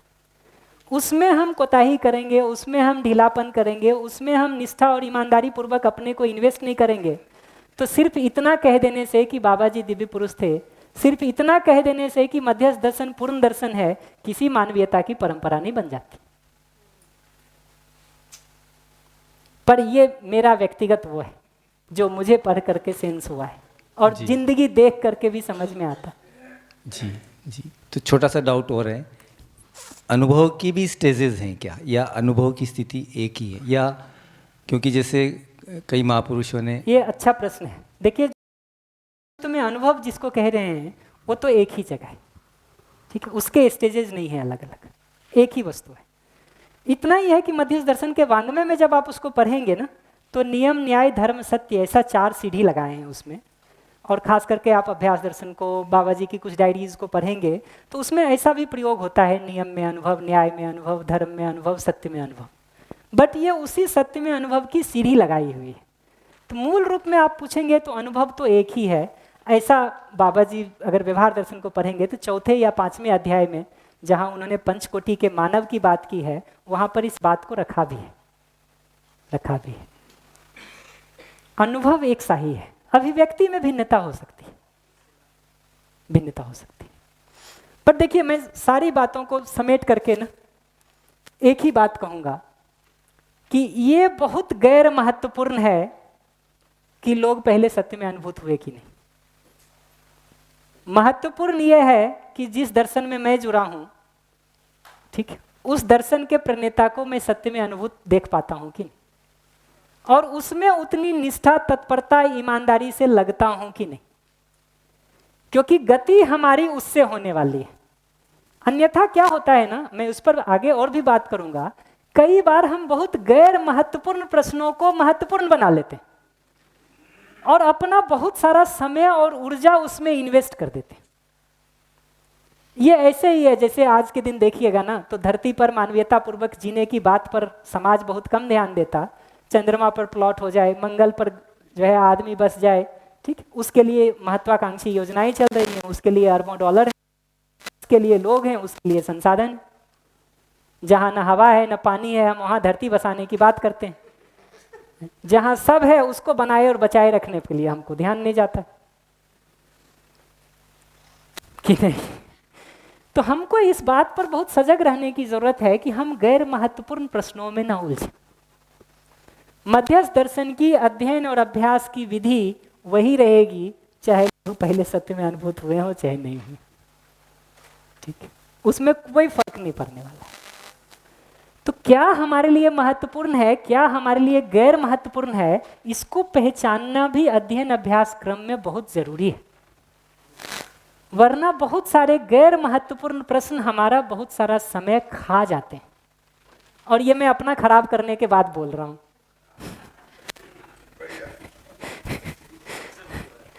हाँ, मैं तो बता सकता हूँ जी। मैं जब जीवन विद्या में जुड़ा था ना, 2004 की बात कह रहा हूँ मैं आपको, उस समय ये मानते थे कि दर्शन में गति क्यों नहीं हो रही है, तो कहते थे नौकरी कर रहे हो, व्यापार कर रहे हो, इसलिए गति नहीं होती। कहते थे किताबों को नहीं पढ़े हो, इसलिए गति नहीं होती। कहते थे शिविर को नहीं पढ़ा पाते हो लोगों को, इसलिए गति नहीं होती। ठीक है, खेती गौपालन नहीं करते हो, इसलिए गति नहीं होती। ठीक है, लगता भी था हमको कि हाँ भाई ये करने से शायद थोड़ी गति हो जाए। आज के दिन में वो सब करके बैठा हो। ठीक है, लेकिन वो सब करके हमको दिखता है कि वो जो अनुमान और निष्कर्ष थे हमारे, वो बहुत व्यर्थ के थे। दर्शन में गति करने के लिए अस्तित्व की मूलभूत वास्तविकताओं को समझने की और जीने के लिए अध्ययन अभ्यास में निष्ठापूर्वक लगने की जरूरत है। उस फंडामेंटल काम को नहीं करके हम बाकी सभी जगहों पर बात करते रहें, कुछ निष्कर्ष नहीं निकलता। तो ऐसे बहुत सारे व्यर्थ के प्रश्नों में अपना समय नहीं खराब हो, वो मुझे लगता है कि अगली पीढ़ी के लिए वो जरूरी है। जरूरी है कि हम ये पहचान सकें कि महत्वपूर्ण क्या है। तो महत्वपूर्ण ये है कि जिस मध्यस्थ दर्शन के अध्ययन अभ्यास की विधि प्रक्रिया को हम समझना चाह रहे हैं, उसमें लगना चाह रहे हैं, उसकी विधि प्रक्रिया की हमको क्लैरिटी हो और उसमें जीने की हमारी ठीक से निष्ठा हो। फंडामेंटल मुद्दा ये है। इतने पर हमारी सहमति है, आगे की पूरी बात हो सकती है। आगे की पूरी बात हो सकती है। भावना है, अगर उसमें हमारी पीड़ा होती है, आपकी पीड़ा होती है, तो कितने दिन चलेगा जी। तो ये पूरी विधि को देखेंगे ना, तो अध्ययन विधि है, न कि आस्था विधि। और अध्ययन विधि का मतलब है उसमें आपके ऑब्जर्वेशन की वरीयता है, लॉजिक रीजनिंग की वरीयता है। ठीक है, उसको प्रायोरिटी में रख के चल रहे हैं। ये जो आगम को या शास्त्र को अगर सबसे वरीयता में रख के चलेंगे ना, ठीक है, तो वो आस्था विधि है। हमारे सारे अध्ययन और अभ्यास की ब्यूटी ये है कि वो अनुमान में कम से कम आ जाए, हमारे प्रत्यक्ष में ना भी आए तो। क्योंकि जो चीजें प्रत्यक्ष या अनुमान में नहीं आई हैं, उनके लिए आस्था एकमात्र विकल्प है। करेंगे क्या? करेंगे क्या?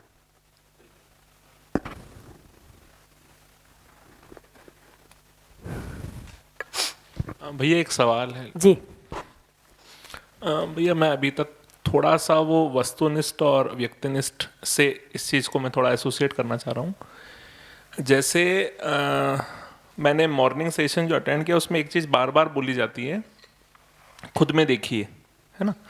तो वस्तुनिष्ठ का मतलब ऐसा है कि जो भी बताया जा रहा है उसको खुद में चेक करें, जिसको आपने भी ऑब्जर्वेशन के रूप में कहा, ठीक है।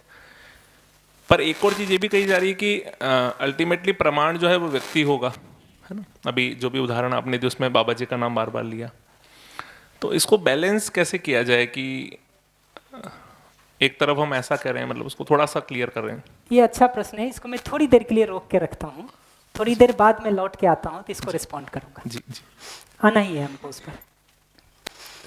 ये पूरी अभिव्यक्ति को देखेंगे ना, तो अभ्यास दर्शन में एक जगह लिखा है कि हर मानव का स्वविवेक से ज्ञान संपन्न होना संभव नहीं है, इसलिए शिक्षा संस्कार की आवश्यकता है। संभव नहीं है की जगह बल्कि सटीकता से यह कहना चाहिए कि अभी तक संभव नहीं हुआ है। हर आदमी स्वविवेक से अनुभव प्रमाण संपन्न हो जाए, बोध संपन्न हो जाए, ऐसा होता हुआ अभी तक नहीं दिखता, इसलिए शिक्षा संस्कार की आवश्यकता दिखाई देती है। जो बात आप कह रहे थे, उस बात को मैंने ये 2 लाइन में समराइज कर दिया है कि अल्टीमेटली देखेंगे तो सम्यक प्रबोधन तो सत्य में अनुभूत मानव के द्वारा ही संभव है, ठीक है। लेकिन सत्यानुभूत मानव के अभाव में, ठीक है, या उनकी सब जगह उपलब्धता नहीं हो, तो उसके अभाव में अनुभव विहीन लोगों द्वारा अभिव्यक्ति एक बाध्यता है। आवश्यकता भी है, बाध्यता भी है, क्या करें। और अभी थोड़े समय पहले अशोक गोपाला जी से बात हो रही थी, तो उनको बाबा जी कह रहे थे कि शिविर लेने का काम शुरू करो। 2011 के आसपास की बात होगी। तो उन्होंने कहा कि बाबा जी अभी मैं पूरी तरह से बातों को नहीं समझा हूँ, तो मेरे रखने में चूक होगी, तो पूरा समझने के बाद लेना नहीं शुरू करें। उन्होंने कहा कि ये बताओ, तुम जिनका शिविर अभी नहीं लोगे वो अदरवाइज अभी क्या कर रहे हैं, और तुम्हारे शिविर के बाद उनके थोड़ा बेहतर होने की संभावना है कि थोड़ा खराब होने की संभावना है।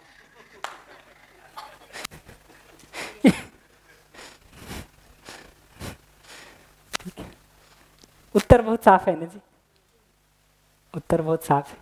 दूसरी बात भी उन्होंने बहुत महत्वपूर्ण कही। उन्होंने कहा कि तुम जो बताओगे ना वो ऐसा नहीं है कि तुम कोई जीव चेतना का प्रबोधन शुरू कर दोगे, इतना ही होगा कि मानव चेतना बता करके तुम थोड़ा अधूरा बता दोगे। ठीक है, वो बात भी महत्वपूर्ण है।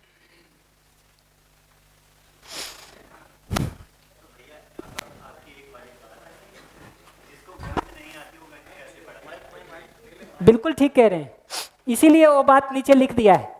हम क्या कर सकते हैं देखेंगे तो जहां तक पहुंचे हैं आपको पहुंचा सकते हैं, आगे सूचना के द्वारा आप खुद पहुंच सकते हैं, इतना ही हो सकता है जी। जितनी आती है उतनी कर सकते हैं, उतना ही हो सकता है, उससे ज्यादा कैसे होगा। उससे ज्यादा के लिए क्या है, तो जितना सटीकता से हम कर सकते हैं उतना सूचना देने का काम आपको कर सकते हैं।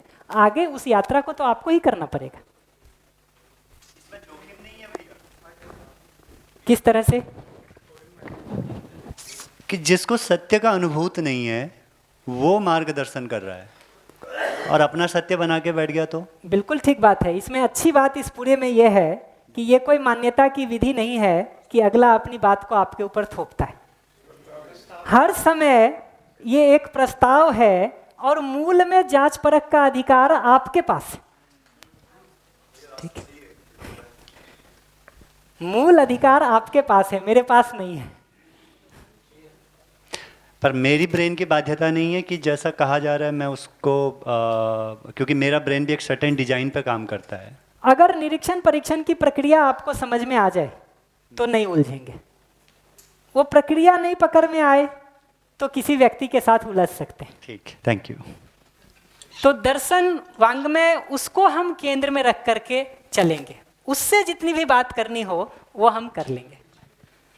यहाँ थोड़ी एक और बात जोड़नी है, जो मैं बात एग्जैक्टली करना चाहता तो अभी मुझे लाइट हुआ है जो इस बात आपकी बात से जी। तो वहाँ जो बात हो रही थी कि भाई अपना जो बॉडी है वो कंटिन्यूस कुछ चाहता है लेकिन उससे भरता नहीं है बॉडी, और ऐसा कुछ है जो कंटिन्यूस चाहिए उनको, सॉल ऐसा कुछ बात बता रहे थे।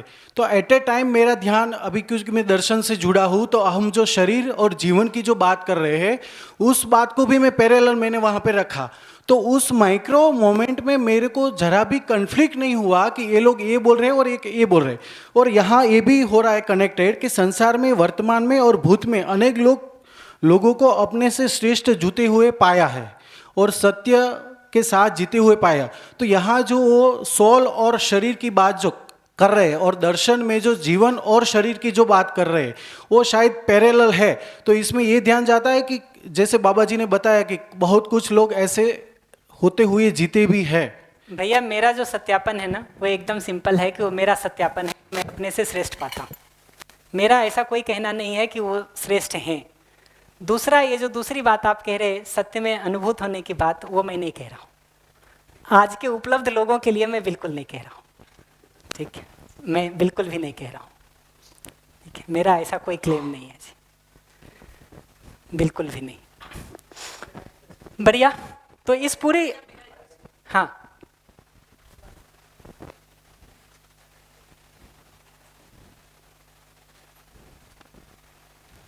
जैसे आपने उसमें लिखा था कि जो सत्य में अनुभूत मानव अगर नहीं है, अनुभव में लोग अभी अगर नहीं हैं, तो आगे सूचना द्वारा आप खुद भी पहुंच सकते हैं। तो क्या सूचना को पढ़ के अपने में परीक्षण निरीक्षण करके वहां तक अनुभव तक पहुंचा जा सकता है? ऐसा ए नागराज जी ने अलग अलग जगहों पर ये बात को कहा है कि पुस्तक से भी आदमी बोध तक पहुंच सकता है। और बोध तक का मतलब है आगे अनुभव प्रमाण तक पहुंच सकता है। संभावना तो है लेकिन कठिन है, कठिन है। आसान तो ये है कि अगले ने अगर कुछ काम कर दिया है तो उस प्रक्रिया पर चल लेना आसान है, अन्यथा असंभव तो बिल्कुल नहीं है। ठीक है, कठिन है लेकिन संभव है। ये ऐसे ही है कि आप यहाँ आए, मैं आज बाहर ही किन्हीं को उदाहरण दे रहा था कि यहाँ की सारी चीज़ों को आप खुद भी एक एक करके ढूंढ करके पता कर सकते हैं, पता चल जाएगा आपको। ठीक है, एक दूसरा तरीका यह है कि यहाँ रहने वाले सुनील आगीवाल जी, अभिलाष जी, अनिरुद्ध भैया, कोई आपको हाथ पकड़ के एक एक चीज़ दिखा दें। यहाँ शिविर हॉल है, यहाँ खाने की जगह है, यहाँ रहने की जगह है, यहाँ पानी की जगह है, यहाँ घूमने की जगह है। तो दूसरी प्रक्रिया में देखना बहुत आसान है। इसका ये मतलब नहीं है कि पहली प्रक्रिया से देखा ही नहीं जा सकता है।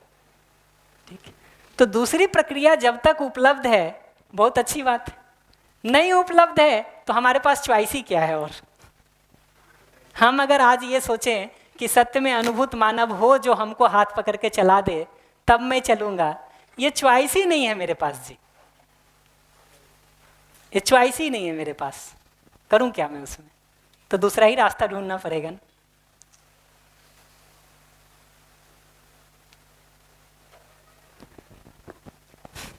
ये जो विकल्प के बारे में प्रश्न पूछ रहे थे पारस भैया, मैं उसके संदर्भ में एक दो बातें यहाँ कर देता हूँ।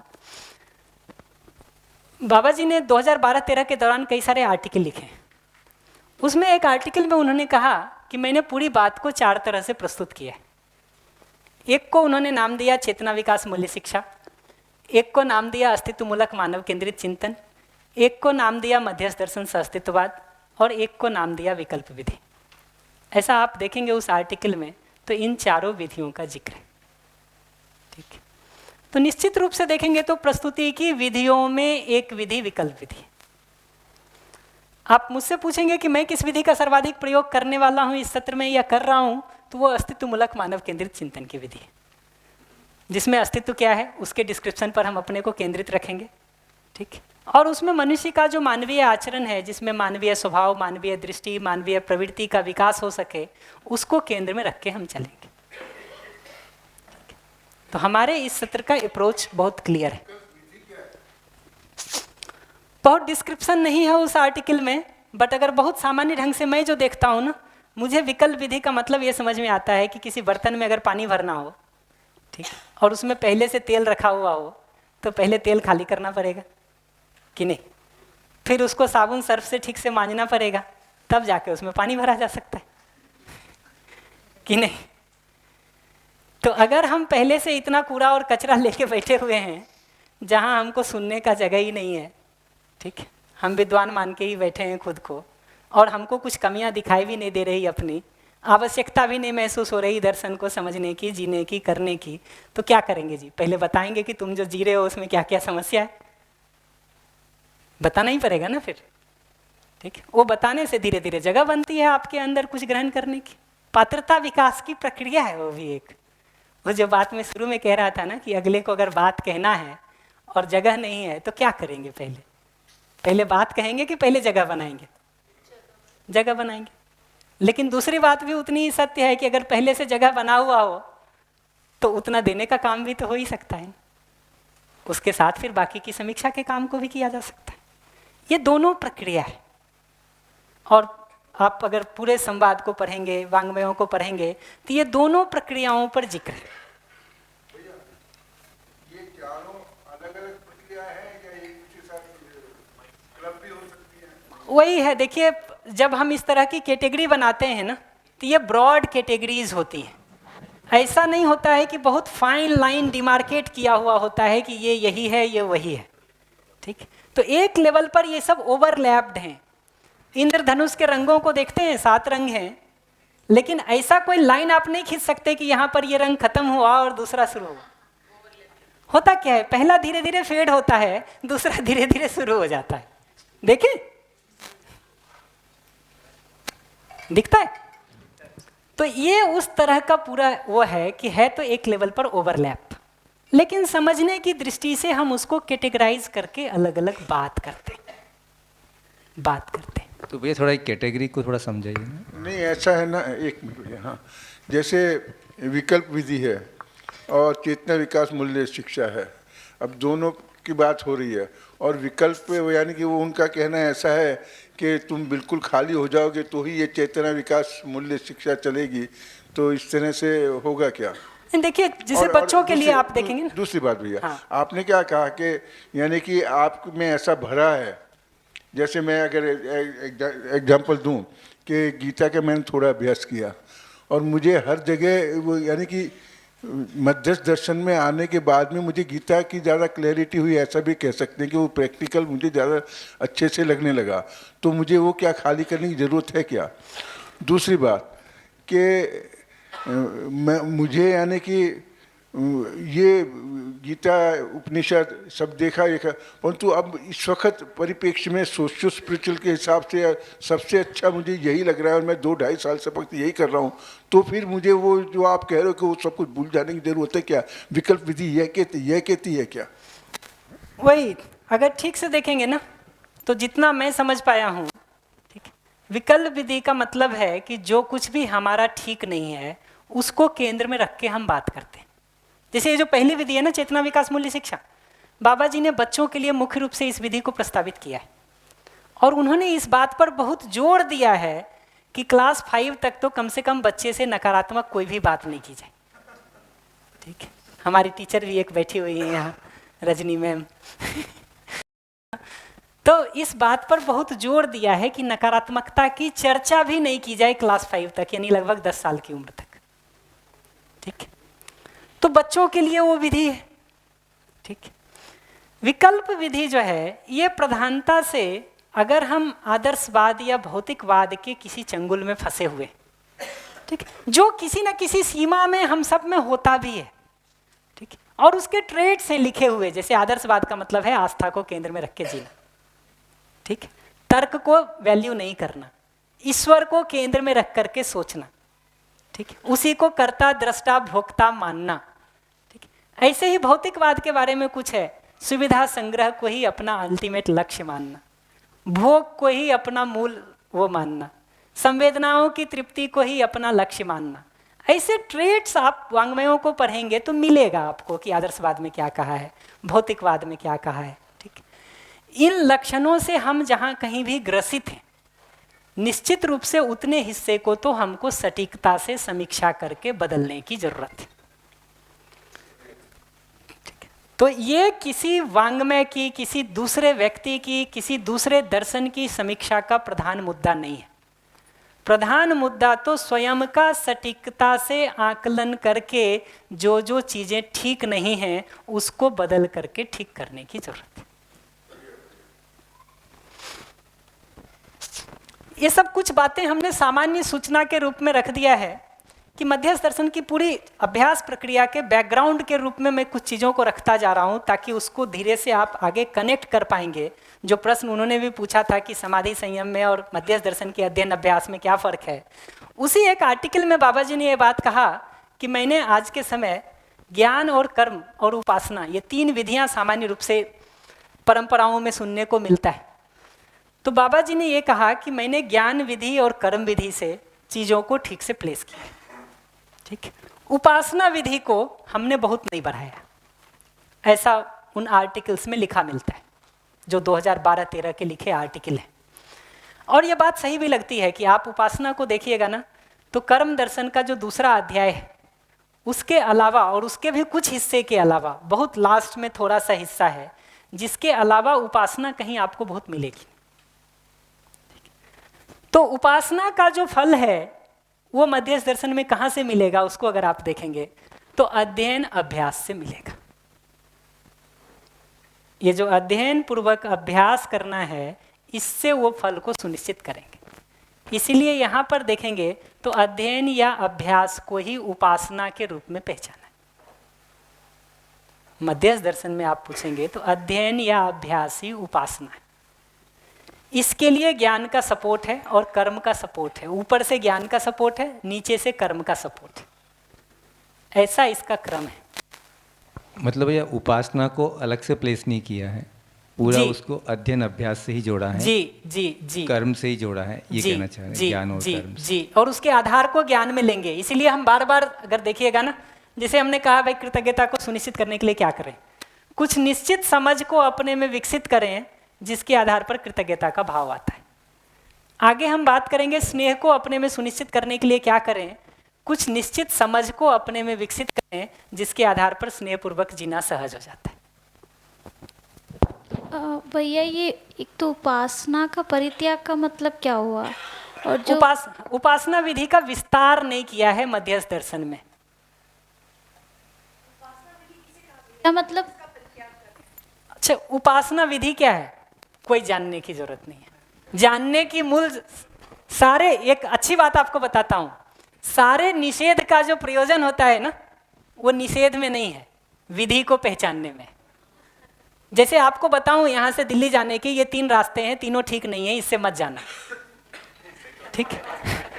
मूल उद्देश्य ये बताना नहीं है कि ये तीनों ठीक नहीं है, मूल उद्देश्य ये बताना है कि ये चौथा रास्ता ठीक है, इससे तुमको जाना है कि नहीं।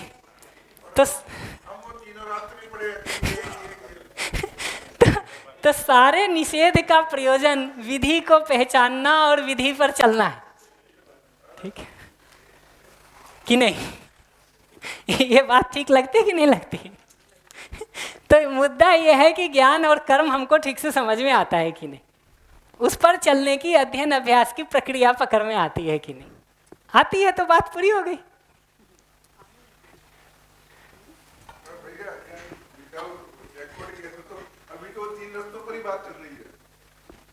वही देखिए, जब तक जिसमें नहीं जाना है उस पर हम बात करते रहेंगे, उससे उन रास्तों से वैराग्य तो हो सकता है। अभी बात करेंगे हम आगे अभ्यास और वैराग्य के संदर्भ में। जिन रास्तों से नहीं चलना है उसके संदर्भ में वैराग्य तो हो सकता है, जिसमें चलना है उसमें इंच भर भी गति नहीं होगी।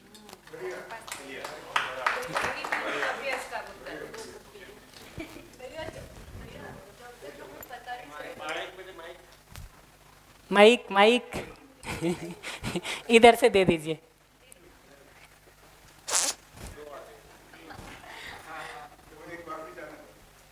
जब तक हमें पता नहीं चलेगा उपासना का मीनिंग क्या है, अगर मैं वो कर ही रही हूँ तो मुझे पता कैसे चलेगा? मतलब देखिए, वो अगर आपको थोड़ा भी होता तो आप कर रही होती तो आपको पता होता उपासना क्या है। अगर आपको नहीं पता है तो आप निश्चिंत रहिए कि आप उपासना तो नहीं कर रहे हैं।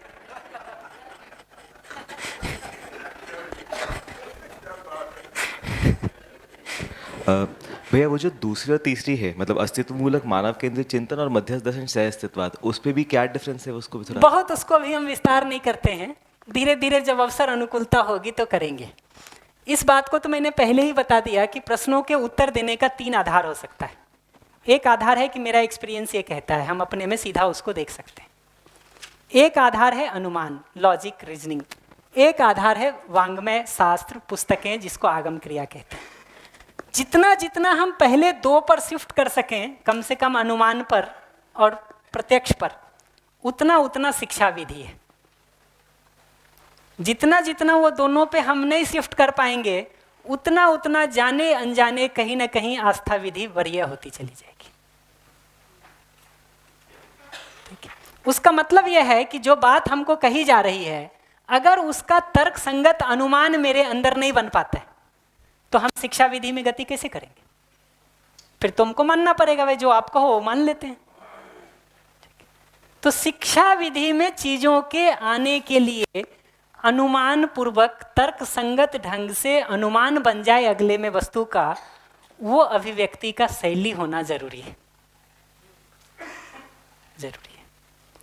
तो हम सामान्य रूप से प्रश्नों के उत्तर को इन 3 में से किसी न किसी आधार से आपको देते रहेंगे।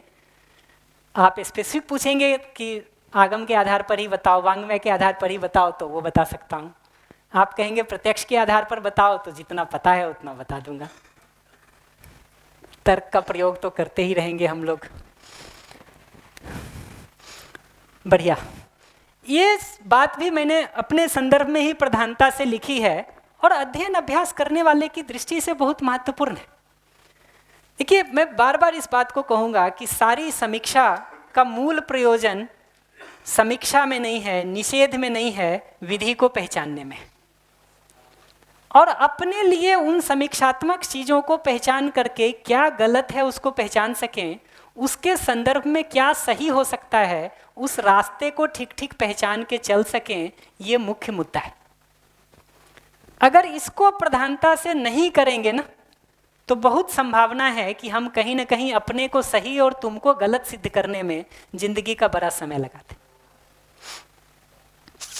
वो एक पुरानी कहानी है रजनीश की, और मैं कहानी जब भी सुनाऊं ना, तो जितने रेफरेंस में मैं किसी को कह रहा हूँ उतने संदर्भ में ही मैं उसको ले रहा हूँ, मैं उसका आगे पीछे कोई भी चीज़ नहीं ले रहा। ठीक, तो चूंकि वो कहानी ले रहा हूँ तो उस कहानी की ही बात मैं कर रहा हूँ, आप आगे पीछे मत शुरू कर देना हमारे साथ रजनीश को। तो उसकी कहानी एक बहुत सिंपल है कि उससे किसी ने कहा कि मैंने रात एक सपना देखा कि आपके शिष्यों में, और साईं बाबा थे उस समय, उनके शिष्यों में झगड़ा हो गया, ठीक। और हमने देखा कि आपके शिष्यों ने, यानी हम लोगों ने साईं बाबा के शिष्यों को मार मार करके जो है वो दूर तक धकेल दिया और अंततोगत्वा आपकी विजय हो गई, ठीक। उसने कहा कि इसका अर्थ बताएं कि मेरे सपने का अर्थ क्या है और किसकी विजय हुई, ठीक। रजनीश ने छूटते ही कहा कि विजय तुम्हारे अहंकार की हुई है और किसी की नहीं हुई है। तुमको ना हमसे मतलब है ना साईं बाबा से मतलब है, तुम जिसके तरफ रहोगे उसको जिताओगे, मुख्य बात इतनी ही है, ठीक है। और ये बात हमको बहुत सटीक लगती है अगर मैं अपनी जिंदगी को पलट के देखता हूँ तो, ठीक, पलट के देखता हूँ ना तो ऐसा चलता है, ठीक है। तो वो समझने की जरूरत है। दूसरा क्या होता है कि जब हम दूसरे की समीक्षा को शुरू करते हैं ना, जैसे ये आदत बन जाती है तो हम अपने घर परिवार में भी और लोगों की समीक्षा को शुरू कर देते हैं, ठीक। हम जैसे जैसे दूसरों की समीक्षा करते जाते हैं और दूसरा अगर उसके लिए तैयार नहीं है तो बहुत संभावना है कि आपके और उसके बीच दूरी बढ़ती चली जाए। जो हमारा साथ जीना हो सकता था, मैत्री हो सकता था, स्नेह हो सकता था, उसके बदले एक दूरी बढ़नी शुरू हो जाएगी और कहीं ना कहीं अनजाने एक विरोध का भाव बनना शुरू हो जाता है। होता है कि नहीं, उसको देखा जाए। मैं तो अपनी जिंदगी को जितना देख पा रहा हूँ उतना मैं इस बात को देखता हूँ कि बहुत गहरे में अहंकार इतना अधिक है कि वो कहीं ना कहीं अपने को श्रेष्ठ, दूसरे को नेस्ट सिद्ध करने में लगा ही रहता है, लगा ही रहता है। बहुत संभाल करके उसको एक एक स्टेप में ठीक करने पर ध्यान देते हैं ना तो धीरे धीरे उसकी दिशा ठीक हो पाती है। नहीं तो उसके बहुत तरीके हैं, ठीक। आदमी दूसरे के चरण में लौट जाता है कि मैं सबसे जो है दीनहीन हूँ, ठीक। वो भी अहंकार है, क्योंकि अगला कह दे ना अगर उसको कि हाँ सचमुच तुम इसी लायक हो, वो खड़ा होकर तुरंत तैयार हो जाएगा बताने के लिए कि ठहरो,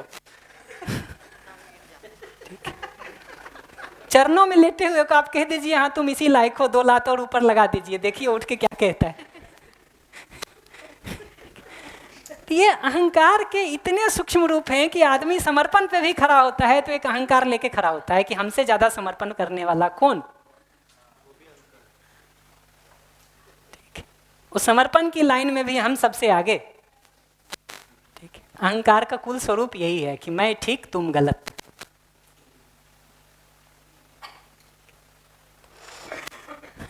तो दूसरे की समीक्षा को अगर हम शुरू करते हैं ना और अगर वो उसके लिए भी तैयार नहीं है तो बहुत चांस है कि जीने में जो थोड़ी बहुत अनुकूलता भी मिल रही होगी ना वो भी छीन जाएगी,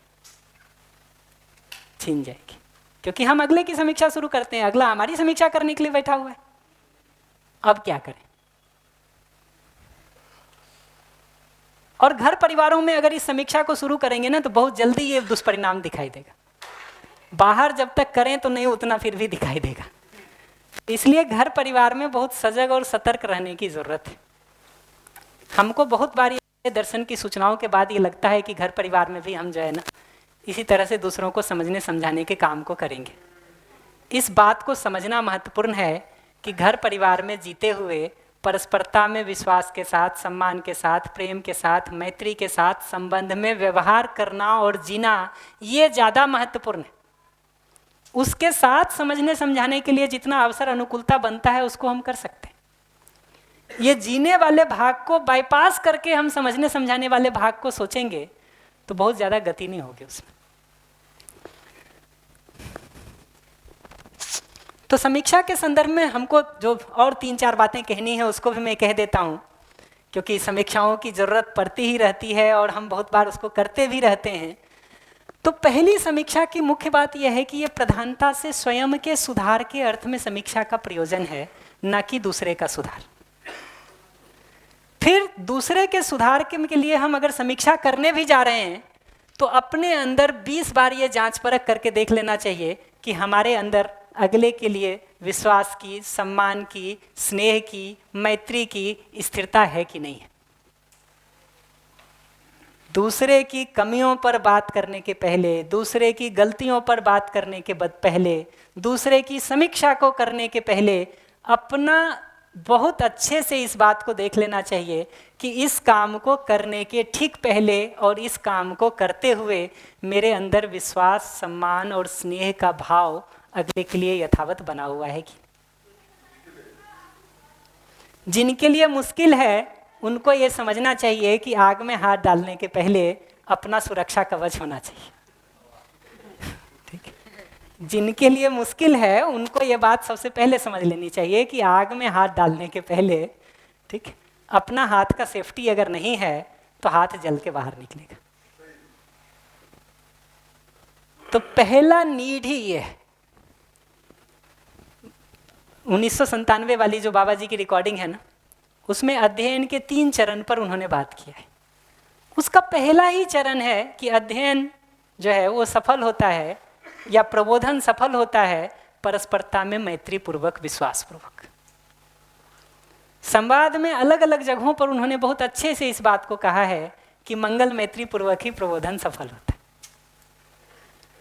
तो हम किस भाषा में, किस शैली में कह रहे हैं, ये बात गौण है। प्रमुख बात यह है कि ये विश्वास, सम्मान और स्नेह के भाव की स्थिरता हमारे अंदर है कि नहीं। वो भाव होता है ना तो हमारी भाषा थोड़ी कठोर भी हो, चोट नहीं लगती है अगले को। वो भाव नहीं हो फिर तो कठिन है, फिर तो कठिन है। फिर तो हमारे यहाँ हिंदी में कहते बंदर के हाथ में उस्तरा जने जैसा है, वो अपनी गर्दन काटेगा कि सामने वाले की कहना बहुत मुश्किल है। और 2 बातें और मैं कह रहा हूँ, दूसरे के ध्यानाकर्षण अगर करना चाह रहे हैं ना तो ये बात भी महत्वपूर्ण है कि अगले की हमसे सुनने समझने की स्वीकृति बन गई है कि नहीं बन गई है। इसको मैं कह रहा हूँ कि सम्मुख होना या विमुख होना। सुनने समझने की वो स्वीकृति बन गई है तो बताने का काम हो सकता है, समीक्षा का काम हो सकता है। जी, अगले की तैयारी। अभी मैं देख रहा था तो 2 अलग अलग, ये जो अलग अलग रिकॉर्डिंग हमने करी ना, इसकी 2 अलग अलग कहानियाँ सुनाऊंगा आपको। अनामिका दी एक सुना रही थी कहानी कि उनको बाबा जी ने किसी दिन किसी संदर्भ में बुलाया। 2 बहुत प्यारे इंसिडेंट्स हैं उनके जो मुझे याद है, वो मैं सुना दे रहा हूँ। एक दिन बाबा जी ने उनको पूछा कि बेटा ये बताओ कि मैं तुमको डांट सकता हूँ कि नहीं डांट सकता। ठीक है, उन्होंने कहा जी बाबा जी डांट सकते हैं। फिर उसके बाद उन्होंने ठीक से बताना शुरू किया कि तुम्हारा क्या क्या ठीक नहीं है और कहाँ कहाँ ठीक करने की जरूरत है।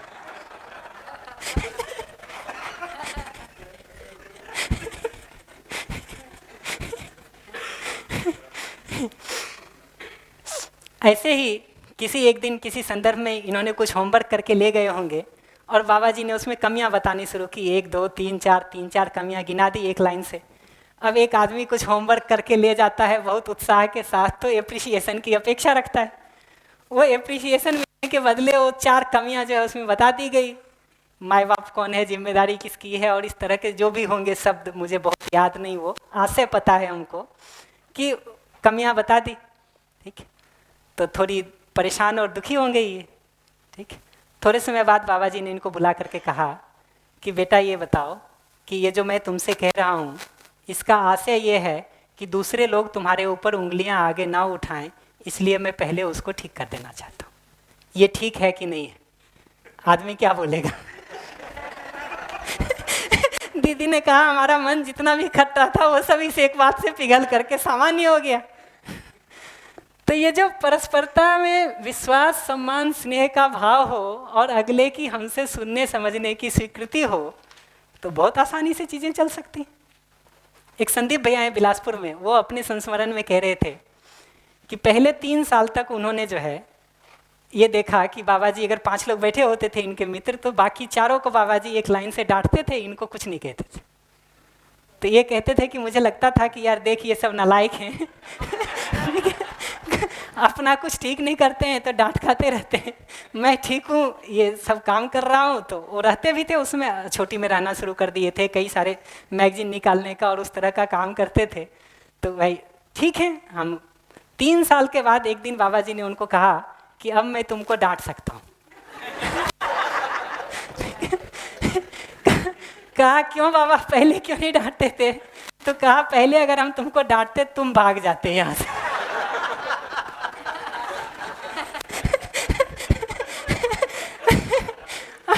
और संदीप भाई कह रहे थे उस दिन के बाद से जो डांट पड़ती रही वो पड़ती ही रही। फिर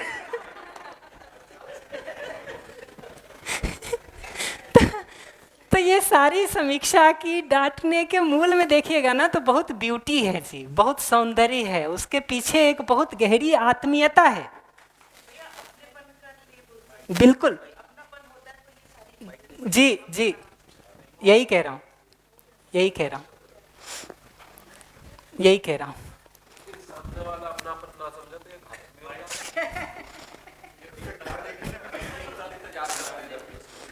वही वो जो 3 साल की प्रतीक्षा है ना, वो इसीलिए है कि सामने वाला भी उस अपनेपन को महसूस कर सके। कोई बाबा जी थोड़ी बदल गए 3 साल में, बाबा जी का अपनापन तो पहले दिन भी वही था, 3 साल बाद भी वही था। ये 3 साल की प्रतीक्षा तो इसलिए है कि सामने वाला भी उस अपनेपन को महसूस कर सके। भैया ऐसा कह सकते हैं कि 3 साल का समय श्रेष्ठता को देखने का समय काफी मिला होगा संदीप भैया को, ताकि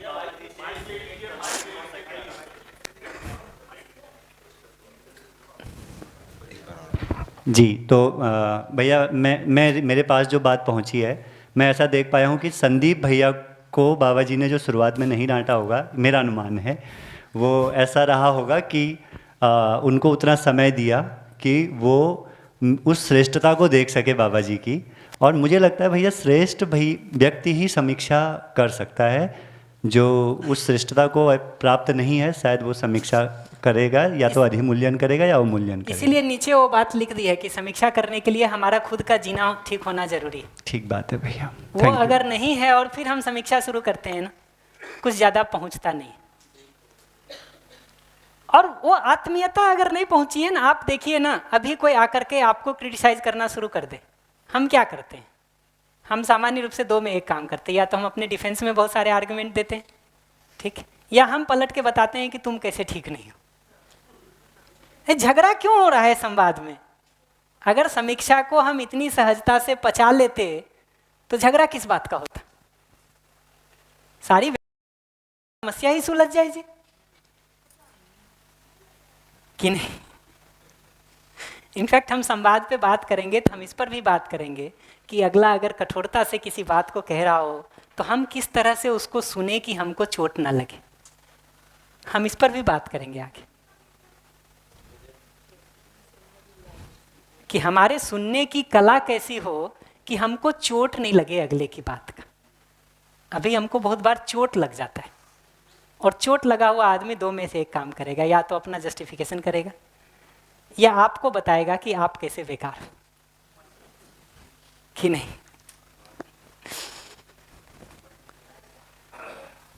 बढ़िया। हाँ भैया, समीक्षा और मूल्यांकन क्या एक ही चीज़ है? नहीं, दोनों में थोड़ा अंतर है। समीक्षा सामान्य रूप से जो कमियां होती हैं, वैसे तो हम दोनों को एक साथ भी कई बार प्रयोग कर लेते हैं, बट जब दोनों को अंतर करते हैं तो मूल्यांकन का मतलब है जो सही है, मूल्य है, सही है, उसको ठीक ठीक पहचान कर पाना, उसका ठीक ठीक आकलन कर पाना। और समीक्षा है जो कमी वाला भाग है, उसका ध्यानाकर्षण कर पाना, करा पाना। तो आदमी का 2 हिस्सा है ना, एक हिस्सा है जो वो ठीक जी रहा है, एक हिस्सा है जो वो ठीक नहीं जी पा रहा है। तो जो ठीक जी पा रहा है उसके संदर्भ में मूल्यांकन है, और जो ठीक नहीं जी पा रहा है उसके संदर्भ में समीक्षा है, उसके संदर्भ में समीक्षा है। ठीक है? ये इसको हम 2-3 मिनट में इस बात को पूरा करके हम ब्रेक कर देते। मेरा टाइम पर ध्यान नहीं गया, मुझे अभी दिख रहा है कि 4:15 बज गया। पहली बात तो मैं ये कह रहा हूं कि हम किसी संस्थान विशेष या व्यक्ति विशेष या उनके द्वारा कही गई बातों के बारे में चर्चा नहीं करेंगे। हम तो चर्चा मध्यस्थ दर्शन के वांग्मय को केंद्र में रख करके और बाबा जी की बातों को केंद्र में रख करके चलेंगे। कारण बहुत सिंपल है कि दूसरे लोगों ने किन बातों को किस परिस्थिति में किस तरह से कहा है, उसको हम चर्चा का मुद्दा नहीं बना सकते। ठीक है? तो बाबा जी की कही हुई बातें और पुस्तकों को हम चर्चा का मुद्दा रखेंगे मुख्य रूप से। ज़्यादातर जो हम अध्ययन अभ्यास करेंगे वो चूंकि वास्तविकता के विवरण के संदर्भ में करेंगे, इसलिए समीक्षा न्यूनतम है। मुझे याद है 2012-13 में हमारे यहाँ किन्हीं को जो है बाबा जी ने जब वांग्मय पढ़ने के लिए कहा कि दर्शन की सारी पुस्तकों को एक बार फिर से पढ़ जाओ, तो बहुत साफ साफ ये इंस्ट्रक्शन दिया कि इसके सारे समीक्षा वाले भाग को हटा करके मूल वस्तु वाले भाग को पढ़ लो। ठीक? क्यों कहा? क्योंकि समझने की वस्तु तो वही मूल वस्तु है, जिसका समीक्षा वाला काम नहीं हुआ है उसको तो समीक्षा में बार बार लगने की जरूरत है। लेकिन मध्यस्थ दर्शन का अप्रोच जो है ना, वो गलती को देख करके उसको ठीक करने से पहले सही को समझ करके सही जीने का अभ्यास करने का है। ठीक है, सही के प्रकाश में बहुत सारी गलतियां अपने आप छूट जाती हैं। आप अगर 10 घंटा किसी सार्थक काम में लगा रहे हैं तो आप कहाँ सिगरेट पीने जाएंगे, कहाँ शराब पीने जाएंगे, कहाँ मूवी देखने जाएंगे, कहाँ दूसरे उल्टे काम करने जाएंगे जी। ठीक है, तो सार्थकता में अगर अपने को इन्वेस्ट करना शुरू कर देते हैं, निरर्थकता के लिए समय ही नहीं बचता है जी। फिर जो थोड़ा बहुत उधर ध्यान जाता है उसको कैसे डील करेंगे उस पर भी बात कर लेंगे। पर जो मुख्य अभ्यास है मध्यस्थ दर्शन का, वो तो सार्थकता को समझने का और सार्थकता को जीने का है। और ये मैंने कह दिया कि पुराने जितने भी हम रेफरेंस दे रहे हैं वो सारे रेफरेंस में से किसी का ये प्रयोजन नहीं है कि हम उसको पढ़ें या हम उसका कुछ करें। जैसे हमने रजनीश के किसी उदाहरण को कोट किया, वहाँ से पढ़ा था तो हमने उसके नाम से कोट कर दिया, उनके नाम से बता दिया आपको। ठीक, हमारा सिर्फ उतने उदाहरण से ही कंसर्न है, उसके आगे पीछे किसी भी चीज़ के बारे में मेरा कोई वो नहीं है। तो जहाँ जहाँ जिन जिन बातों को भी मैं वो प्रयोग करूँगा उसको उतने ही अर्थों में, उतने ही आशय में सीमित रखने की जरूरत है।